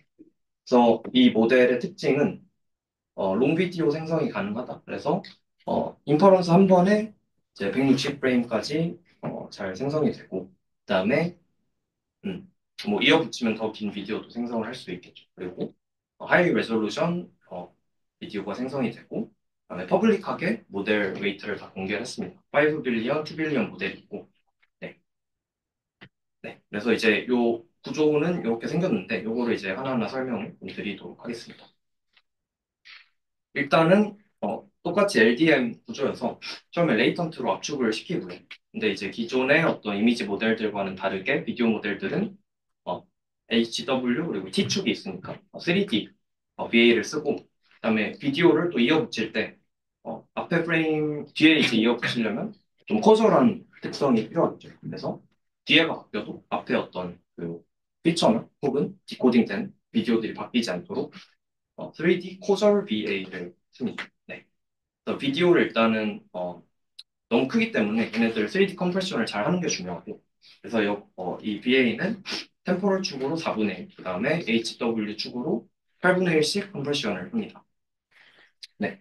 그리고 이 구조는 3D 컨볼루션을 쓰고요. 트랜스포머를 안 쓰기 때문에 레졸루션이 다양해도 다 똑같이 핸들링이 가능하다라는 점이 있습니다. 그리고 이제 3D를 쓰기 때문에 템포럴 축으로도 이제 보는 모델이기 때문에 비디오 생성할 때 이제 중요한 어떤 아티팩트 중 하나인 지터 같은 좀 현상을 없앨 수 있다라는 거고, 그다음에 학습 과정은 일단은 투 스테이지로 하는데 256 17프레임짜리 비디오를 이제 인코딩 디코딩 하는 VA를 먼저 학습을 시키고, 그 다음에 파인 튜닝을 할 때는 이 프레임 개수를 161까지 늘립니다. 161까지 늘리는데 이러면은 이제 아웃 오브 메모리가 뜨기 때문에 이걸 한 번에 처리해야 되는 거고, 그래서 컨텍스트 패럴렐을 씁니다. 모델 패럴렐 같은 거고, GPU가 여러 개 있을 때 모델을 잘라가지고 특정 레이어에서 컴퓨트를 하고 다음 이제 랭크 GPU를 보내가지고 이어서 연산을 하고 다시 이어서 연산을 하는 이런 이제 컨텍스트 패럴렐 기법으로 이제 파인 튜닝을 진행을 합니다. 네. 자, 랭크가 뭐라고요? 랭크가 이제 GPU 그냥 뭐 GPU 넘버라고 생각을 하시면 됩니다. 네. 그리고 이제 그 엑스퍼트 트랜스포머라는 구조를 쓰는데 요즘 모델들 중요한 특징이 크로스 어텐션을 안 쓴다라는 거고요. 그래서 텍스트를 넣어줄 때 크로스 어텐션 안 쓰고 셀프 어텐션으로 다 해결합니다. 최신 모델들은 다 이런 식으로 진행이 되고, 요런 구조가 이제 좀 서로 다른 어떤 두 모달리티를 더 잘 통합을 한다. 그래서 여기 좀 구조를 보시면 텍스트랑 비전 비디오 이제 토큰들이 있을 때 요거를 하나의 시퀀스로 이어붙이고 요거를 쭉 셀프 어텐션을 돌리는 방식입니다. 네. 플럭스도 그렇고 뭐 요즘 비디오 모델들 다 이렇게 돼 있고, 이렇게 하면 이제 어, 이렇게 하고 하나 더 테크닉이 더 있는데 이제 텍스트랑 비디오를 대신에 따로따로 어댑티브 레이어로 해주거든요. 네. 보시면은 MLP가 따로따로 있죠. 비전이랑 텍스트 쭉 따로 있어서 타임 스텝이 들어갔을 때 그거에 대해서 이제 텍스트에 대한 아다인 파라미터, 그다음에 비전에 대한 아다인 파라미터 따로 나와서 얘네들을 가지고 텍스트 토큰, 비전 토큰 따로따로 어댑티브 레이어 놈을 진행을 해줍니다. 네. 네. 그리고 그 포지션 인코딩은 로터리 임베딩을 사용을 하고요. 3D니까 3D 루프를 쓰겠죠. 네. 그리고 3D full attention을 씁니다. 그래서 뭐 SVD나 이런 거는 스페이셜 레이어, 템포럴 레이어 따로따로 어텐션 해주는 게 있는데, 그러면 이제 당연히 뭐 이런 문제가 생기겠죠. 그래서 보시면은 뭐 그 템포럴 레이어에서는 같은 패치에 해당하는 어떤 템포럴 축으로만 어텐션을 하는데 사람이 이쪽으로 움직였어. 그러면은 여기랑 여기랑 어텐션이 안 되는 거잖아요. 그 세퍼레이트 어텐션 할 때는. 그래서 이제 3D 풀 어텐션을 쓰는 게 성능적으로 굉장히 중요한데, 이게 이제 얼마 전까지만 해도 굉장히 어려운 좀 GPU 메모리도 많이 들고 어려운 거였는데, 뭐 이제 라마에서 좀 가져온 어떤 롱 컨텍스트 트레이닝이나 아니면 플래시 어텐션 같이 어텐션의 어떤 그 에피션시를 높이는 테크닉들을 적용을 해가지고 이런 게 이제 가능해졌다라는 거고요. 네.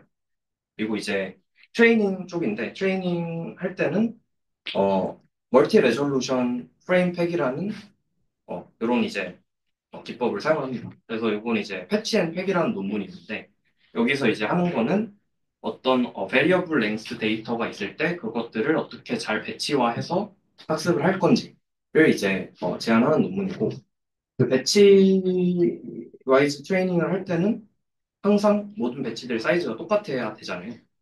그래서 이게 좀 어려운 부분인데, 기존에는 이제 비디오 데이터가 아무래도 똑다 보니까 이미지랑 비디오 데이터 같이 학습을 하거든요. 그래서 이미지는 그냥 원 프레임 비디오라고 생각을 하고 학습을 하는 건데, 기존에는 어떻게 했냐라고 하면은 비디오들을 다 일정한 크기로 잘라줍니다. 그럼 이게 문제가, 짧은 비디오는 학습을 시킬 수가 없겠죠. 뭐 일정 길이가 돼야 되고. 또 엄청 긴 비디오도 학습을 시킬 수가 없고, 긴 비디오는 이제 트렁케이션을 시켜서 맞춰줘야 되고.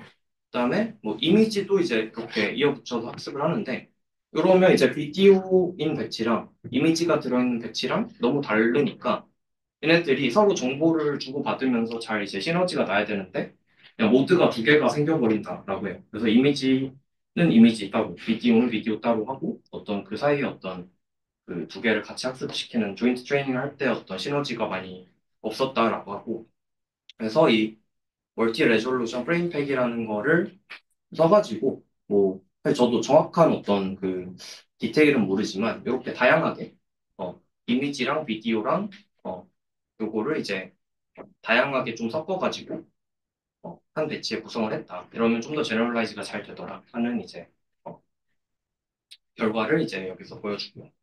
그다음에 데이터 같은 경우는 그리고 또 하나 프로그레시브 트레이닝을 하는데 이거는 뭐 다들 하는 거죠. 로우 레졸루션 이미지로 먼저 학습을 시키고 하이 레졸루션으로 이제 학습을 시키고 그다음 마지막에 파인 튜닝을 하는데 하이 퀄리티 데이터를 좀 샘플링을 잘 해서 파인 튜닝을 한다. 이렇게 학습이 됩니다. 그 궁금한, 데이터 네네 궁금한 게 하나 있는데요. 네. 그 멀티 레졸루션 프레임팩에서 오른쪽 이미지에 이제 이미지를 넣을 때 이미지를 비디오 앞에 넣는 경우도 있고 뒤에 아니면 뭐 섞어서 넣는 경우도 있는데 걔네들이 갖는 차이점은 뭔가요? 음, 제 생각에는 그냥 제너럴라이즈를 좀 더 잘 하려는 시도 같은데 저도 뭐 디테일한 부분은 잘 모르겠어요. 네. 뭔가 그게 네. 뭐 제너럴라이즈가 잘 되고 말고 떠나서 음. 저런 순서로 넣었을 때 풀 수 있는 테스트가 있고 뭐 이런 게 따로 있을까요? 음, 이미지 투 비디오를 하려면은 이미지가 먼저 뭐 사실 꼭 먼저 와야 되는 건 아니지만 보통 일반적으로 이미지 투 비디오를 하면은 이미지를 짤 첫 그 인풋으로 넣어준 이미지가 첫 프레임이 되는 비디오가 생성이 되거든요. 그래서 말씀하신 것처럼 그런 의도가 있을 것 같다라고 생각이 드네요. 지금 생각해 보니까. 그래서 뭐 배치 1의 어떤 예시를 보시면은 어, 뭐 비디오 1에 해당하는 이미지를 여기다 넣으면은 이 모델을 가지고 결국 이미지 투 비디오 모델도 파인 튜닝을 시키거든요. 그래서 그 버전도 공개가 돼 있는데 뭐 그런 것도 고려를 해서 학습을 하지 않았을까 네, 싶습니다. 네, 알겠습니다. 저 패치앤팩에서 제안한 방식을 결국엔 그러면 그대로 가져다가 썼다는 걸로 이해하면 돼요. 네, 맞습니다. 이 논문은 사실 뭐 테크니컬 리포트에 가까운 논문이고 여러 가지 최신 기법들 잘 조합해서 큰 모델 학습을 시켰다. 네, 이렇게 이해를 하시면 될 것 근데 저 배치가 같습니다. 네. 좀 뭔가 납득이 잘 안 되긴 하는 게 비디오는 생성된 게 결국엔 그 프레임 간의 연결성이 되게 중요하잖아요. 네. 근데 지금 저 피규어에서 봤을 때는 어, 한 배치 안에서 되게 서로 연관이 없는 이미지랑 비디오를 그냥 바로 이어붙여서 한 배치로 만들어주는 그런 게 보이는데 저게 붙여서 생성을 하는 거는 아니고요. 네, 그냥 따로따로 생성을 하는 건데 따로 이 한 이터레이션에서 이렇게 각 동일한 타임 축, 뭐 5초짜리 영상만 받는 게 아니라 네. 그러니까 저게 합쳐서 각 메모리만 저렇게 꽉 차면 된다. 이런 느낌이거든요. 그냥 이제 이미지 학습할 때 텍스트 투 이미지 할 때도 뭐 멀티 레졸루션 받고 싶을 때 있잖아요. 그런 것처럼 이것도 이제 멀티 프레임을 받고 싶다. 한 번 스텝을 하는데 학습을 하는데 그냥 그 정도로 생각을 하면 돼요. 그러니까 저게 지금 저 비디오 원, 투 합쳐서 한 번에 생성을 하는 게 아니니까 각각 학습을 하는 거예요.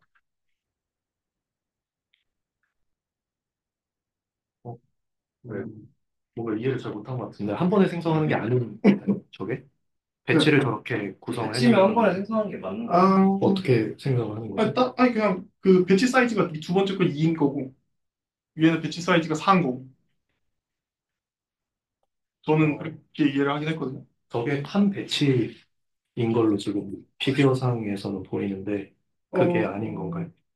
배치 1 안에 이미지 1, 비디오 1, 비디오 2, 비디오 3가 있는 거고 배치 2 안에 비디오 1, 2 있는 거. 저는 그렇게 이해하지는 않긴 했는데 확인해 볼게요. 승환님이 말한 방식이어야 말이 되는 게 안 그럼 패드가 있을 필요가 없잖아요. 이게 똑같은 길이를 다 맞춰줘야 되니까 패딩도 하는 거 아니에요?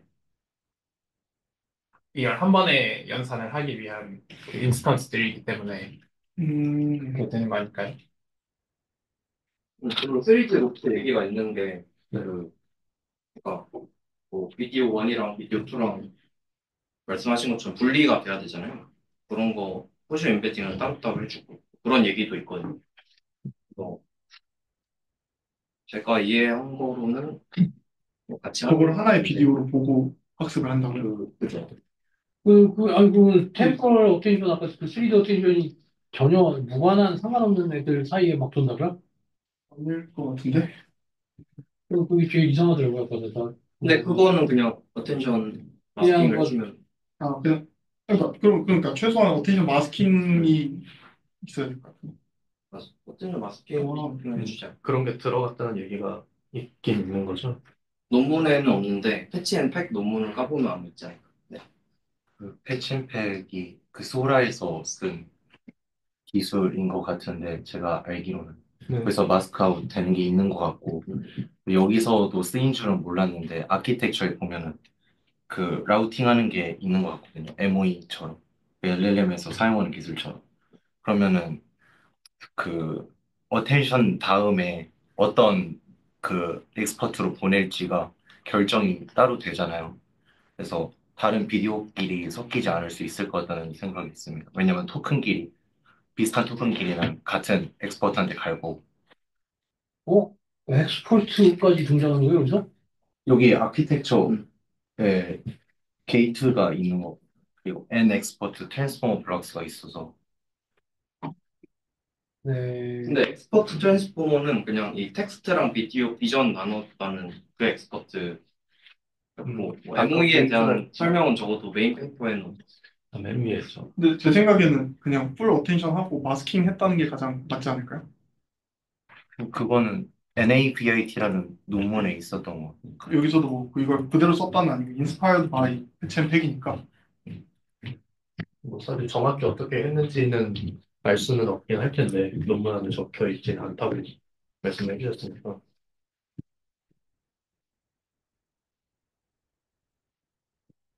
네. 뭔가 생성할 때 서로 다 구분돼서 생성할 수 있게끔 뭔가 조작은 들어갔다라고 생각하면 그냥 그 다양한 스케일의 프레임을 이제 한 번에 다 똑같이 받을 수 있게끔 다 학습에 사용될 수 있게끔 하는 방법 중에 하나로 그냥 저렇게 하고 마스킹 때리면 네, 다 각각 처리되면서 다 학습에 쓰이는 거잖아요. 네, 네. 그래서 저는 그게 가장 그렇듯하지 않나. 네.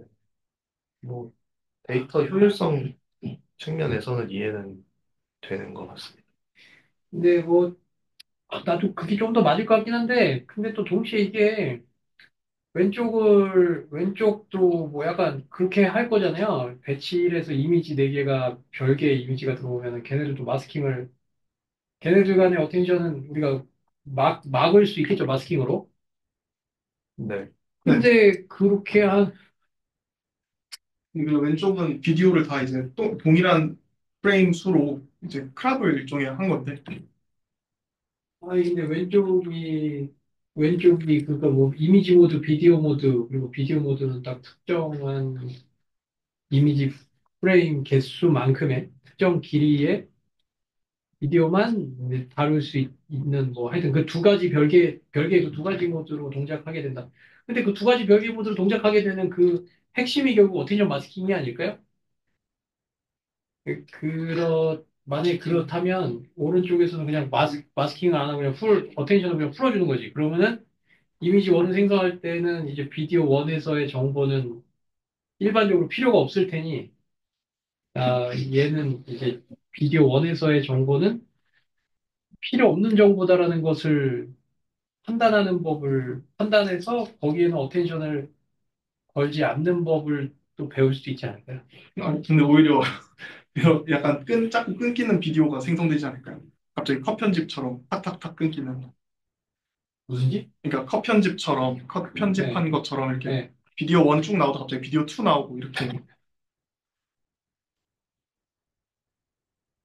그럼 저 패드는 왜 필요한 걸까요?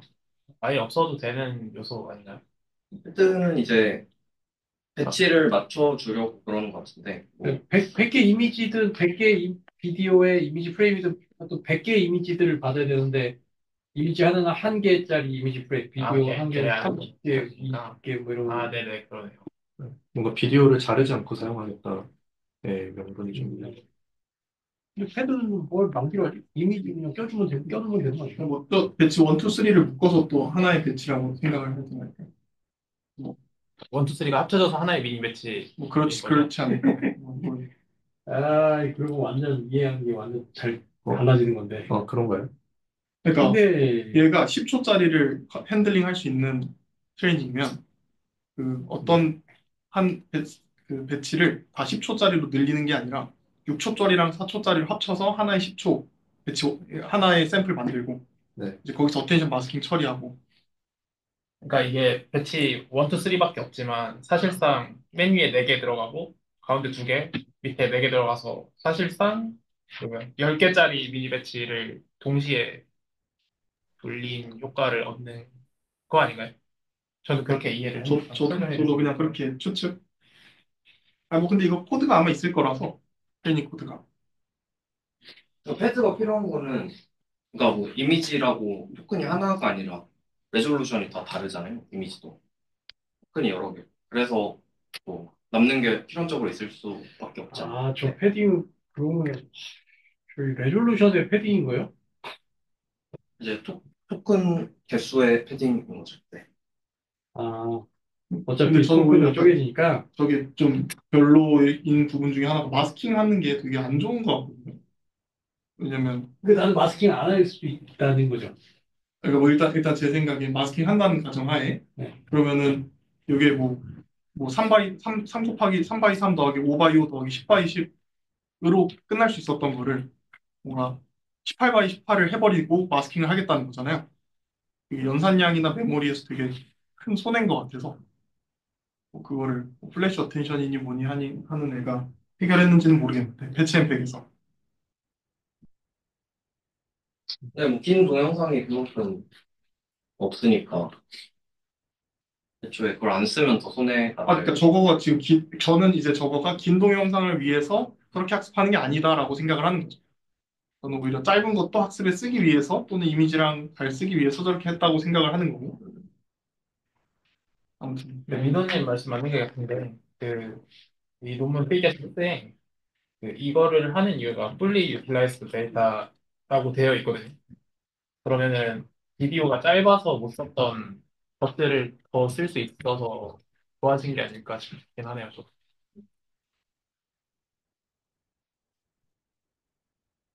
당연히 긴 것도 넣을 수 있고.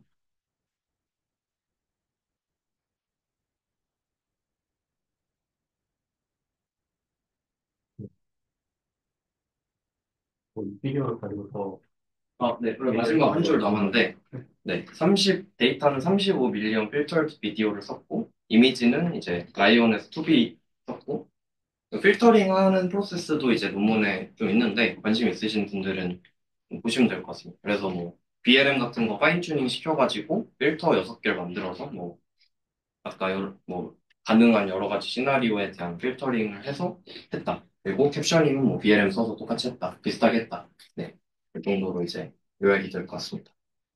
네. 잠깐만요. 근데 그 아주 앞쪽으로 돌아서, 36페이지에서 이게 유사한 구조가, 이게 뭐가 유사하고, 뒤에는 다음 슬라이드는 뭐, 3D 컨볼루션을 사용한다고 하고, 예. 요거는 이제 메인 네트워크고, 트랜스포머 네트워크고, 여기에 이제 그 3D Causal BA라고 돼 있잖아요. 그러니까 네. 비디오를 압축하는, BA 토큰들로 압축하는, 그거에 대한 설명이 이제 요 두 번째 슬라이드예요. 그러면 다시 그 이전 슬라이드로 돌아가서, 여기서는 텍스트랑 이미지를 그냥 같은 토큰들로 쫙 붙여주고, 네, 맞습니다. 그다음에 그들 간의 풀 어텐션을 3D 풀 어텐션을 텍스트도 키밸류로 포함해서 돌리고 네. 그죠? 네. 또 텍스트 인코더는 뭐 클립 같은 걸 쓰는 건가요? T5랑 클립 같이 쓰는 걸로 알고 있습니다.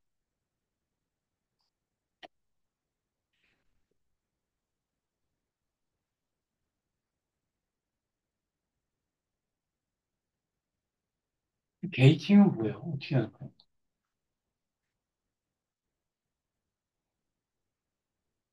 게이팅은 저도 잘 모르겠어요. 네. 아, 하여튼 네. MOE에서 나오는 뭐 게이팅이다. 네. 그럴 수도 있습니다. 그래서 엑스퍼트 자가 붙었다. 다음, 네. 네. 그게 맞는 것 같아요. 다음 슬라이드에서 그러면은 VA가 3D 컨볼루션.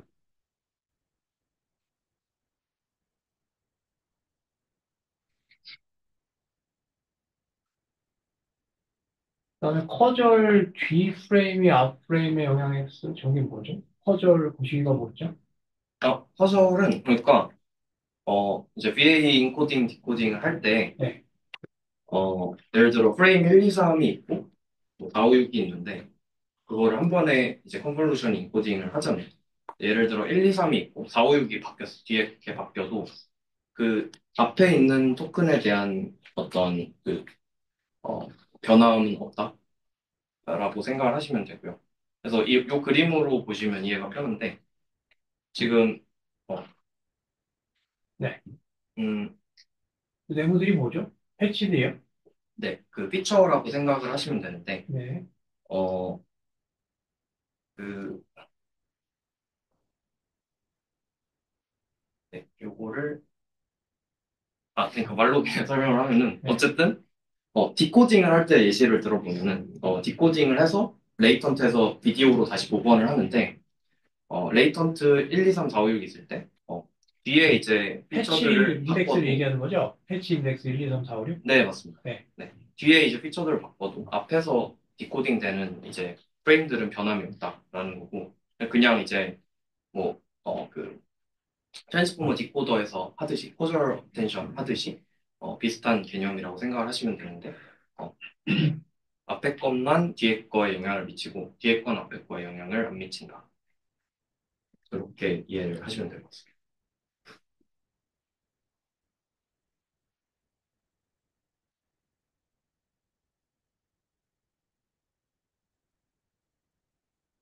이게 무슨 말이지? 이게 3D 컴보잖아요. 정확히는 3D 템포럴 퍼즐 컨볼루션. 그러니까 3D, 그러니까 내가 3D 컴보까지인데 알고 있다고. 네. 거기서 뭐 어느 부분이 어떻게 달라져가지고 커절이 붙었고 그게 어떤 효과나 장점을 낸다는 거야? 이제 템포럴 이제 피처들이 쭉 있다라고 생각을 하면은 요게 그 피처들을 컨브 레이어를 거쳐서 다음 피처로 계산을 하잖아요. 다음 레이어의 피처? 네, 다음 레이어의 피처로. 네. 근데 이제 예를 들어 이첫 번째 그 템포럴 인덱스에 해당하는 그 피처는 첫 번째 것만 보고 연산이 되고요. 두 번째 거는 첫 번째랑 두 번째 걸 보고 연산이 되고, 세 번째 거는 1, 2, 3을 보고 연산이 되고, 그런 식으로 이제 되는 겁니다. 네. 템포럴리 커절 컨볼루션이라고 하네요. 네. 그래서 그 말은 첫 번째 어떤 피처, 타임 인덱스를 가진 피처를 계산할 때 2, 3, 4, 5 그 뒤에 있는 애들은 보지 않고 계산을 하게 되는.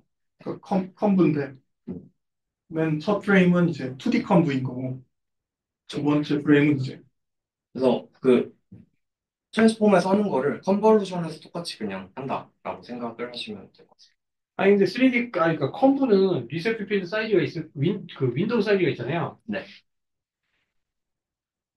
그러니까 과거 거를 마냥 다 보여주지는 않을 거잖아요. 맞습니다. 그러니까 약간 그 뭐지? 컴브로다가 오토리그레시브하게 생성하는 그 뭐였지? 픽셀 CNN? 픽셀 CNN? 맞습니다. 네? 네, 픽셀 CN. 그런 식으로 한다는 얘기가? 네, 그 윈도우 사이즈가 이제 맞아요. 이렇게 가다가 이렇게 같이 처음엔 이렇게 가다가 이렇게 같이 움직이고. 아니, 그러니까 커절 마스킹만 한다는 거고 여기서는 그러니까 그 오토 리그레시브하고는 관련이 없습니다. 그냥 컴브인데 커절리티를 지키는 컴브라서 타임 시리즈로 치면 웨이브넷 같은 그런 쪽. 웨이브에서 까먹었죠. 그냥 C라고 해놓고. 컴브 필터 사이즈가 뭐 할 수 있을 T면은 T가 다 제 뒤쪽으로만 있는 거죠. 그러니까 그 윈도우가 자기 자신이 과거 그 윈도우 사이즈까지만 보겠다. 약간 네. 이런 식으로 필터가 구성되어 있다는 얘기죠. 네. 네. 그러면 뭐가 좋지? 왜 그렇게 해야 돼요? 네, 뭐 민호가 연구하는 분야 아니나요? 그러니까 이거는 아니, 이어붙일 때 근데 왜 커져라게 해야 돼? 아니, 그냥 가운데 생성할 그거를 가운데다 놓고 앞뒤로 보는 게 똑같잖아요, 계산량은. 어차피 컴브의 윈도우 사이즈가 똑같다면 똑같은 거 아닌가? 약간 뭐 추측인데 잘 모르겠는데 그냥 이제 긴 프레임을 핸들링 할 수 있으려면 뭔가 뒤에 것과 앞을 그래도 따라가야 되잖아요. 앞에 거가 뒤에 거에 영향을 받아버리면 나중에 뒤에 이어붙일 때 문제가 발생을 하더라고요. 해보니까. 이어붙일 때. 그러면은 앞에가 안 맞춰주겠다고 지금 리플레이스를 하잖아요. 만약에 이렇게 이어붙인다는 거의 뜻은 앞에 있는 애는 나는 이제 바뀔 생각이 없다라는 거잖아요. 근데 뒤에가 앞을 맞춰주는 역할을 좀 충실하게 못하죠. 바이디렉셔널이었으면은 원래 앞에도 좀 뒤에를 맞춰줘 왔기 때문에 전체적으로 자연스러웠는데 그러니까 내 이전 프레임이나 과거 프레임이나 미래 프레임을 같이 보고 내가 좀 앞뒤 눈치 봐가면서 좀 나의 스탠스를 취해야 되는 거 아닌가 하는 거죠. 그렇죠. 과거 그러면 및 미래를 둘 다 보고. 일반적으로 그러면 이제 더 자연스러운데 네. 근데 이제 뒤에 이어붙일 때 문제가 좀 생기더라라는 거예요. 161프레임, 160프레임을 생성을 하는 20초를 생성할 수 있는데 20초짜리 생성하고 싶다. 그러면 인퍼런스를 뭐 2번 혹은 그 이상을 슬라이딩 윈도우가 안 됩니다. 여기서. 해야 되는데 이제 왜 앞에 10개 컴브인데 슬라이딩 윈도우가 왜 안 되죠? 그러니까 그 생성할 때 슬라이딩 윈도우 방식으로 생성을 해도 잘 이어붙지가 않더라. 그러니까 앞에 10개는 이미 생성이 돼 있는 상태고 10초는 그 뒤에 또 이제 생성을 해야 되는데 그거를 이제 생성을 하려면 앞에 프레임 몇 개를 컨디션으로 주고 이제 나머지 뭐 토큰들을 생성을 해서 걔네들을 디코딩 시켜가지고 뒤에 이제 프레임들을 생성을 할 텐데 그때 이제 앞에 피처들은 저희가 계산이 돼 있잖아요 미리. 그리고 이제 나머지 뒤에 부분에 대한 이제 그 피처 계산을 하고 디코딩을 하는데 그럼 이제 그래서 정확히 이어붙이는 건데 네. 그때 이제 왜 이어붙인다는 개념이 등장하는 거예요, 여기서? 어디에서 이어붙이는 개념이 등장해요? 이게 뭐 배치 사이즈나 이런 것 때문에 뭐 긴 비디오를 잘라 생성하기 때문인가요? 그러니까 그게 약간 추측적인 부분인 거고요. 얘네가 왜 커저를 했을지 커저를 한 이유가 혹시 롱 비디오 이거보다 더 긴 인피니티 비디오 생성을 하기 위함이 아닐까가 제 추측인 거고요. 그거 말고는 뭐 셀프 네. 제 생각에는 그리고 그래요? 근데 그거 얘기를 했나? 그게 뭐 논문에 나오지는 않거든요. 근데 이제 비디오 모델들이 다 이거를 쓰고 저렇게 해요? VA를 저렇게 구성해요? 3D 코절 네, 요즘 많이 합니다. VA를 많이 씁니다. 또그 메인 유일한 이유라고 저는 생각을 하는데 뭐 커저리티가 뭐 필요한 경우가 그러니까 중간까지만 생성을 해놓고 그 다음에 이어서 생성을 하는 기능을 가능하게끔 하기 위해서 저렇게 그걸 미리 준비하고 저렇게 해놨다는 거죠? 네. 네. 그래서 여기서는 사실 이제 VA만 그게 된 거고요. 네. 지금 저 DIT는 지금 바이디렉셔널이잖아요. 네. 그래서 지금 현재 상태로는 인피니티 비디오 제너레이션이 안 되더라고요. 그래서 그거를 하고 있습니다. 대단한데요. 근데 이걸 또 뭐 아니면 더죠. 네. 네. 네.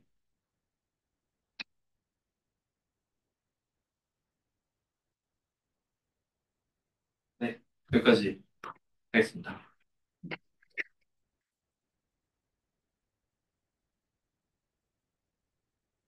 근데 이거 결과는 없어요? 결과 여기 좋습니다. 결과는 네. 뭐, 올리려다가 해서 열었어가지고 근데 그 홈페이지 포크 비디오 X 들어가면 많이 나오고 이번에 뭐 1.5도 나왔더라고요. 오픈 소스라고 했나요? 네네 완전 풀 오픈 소스입니다. 풀이라는 게 무슨 의미야? 그냥 다 쓸 수 있다. 코드, 코드랑 웨이츠 웨이트랑. 뭐다 공개된. 코드라는 건 학습 웨이트도? 학습 코드도? 학습 코드가 없습니다. 그런 풀 그건 아니에요. 인퍼런스 코드. 아니, 학습이랑 데이터셋도 없습니다.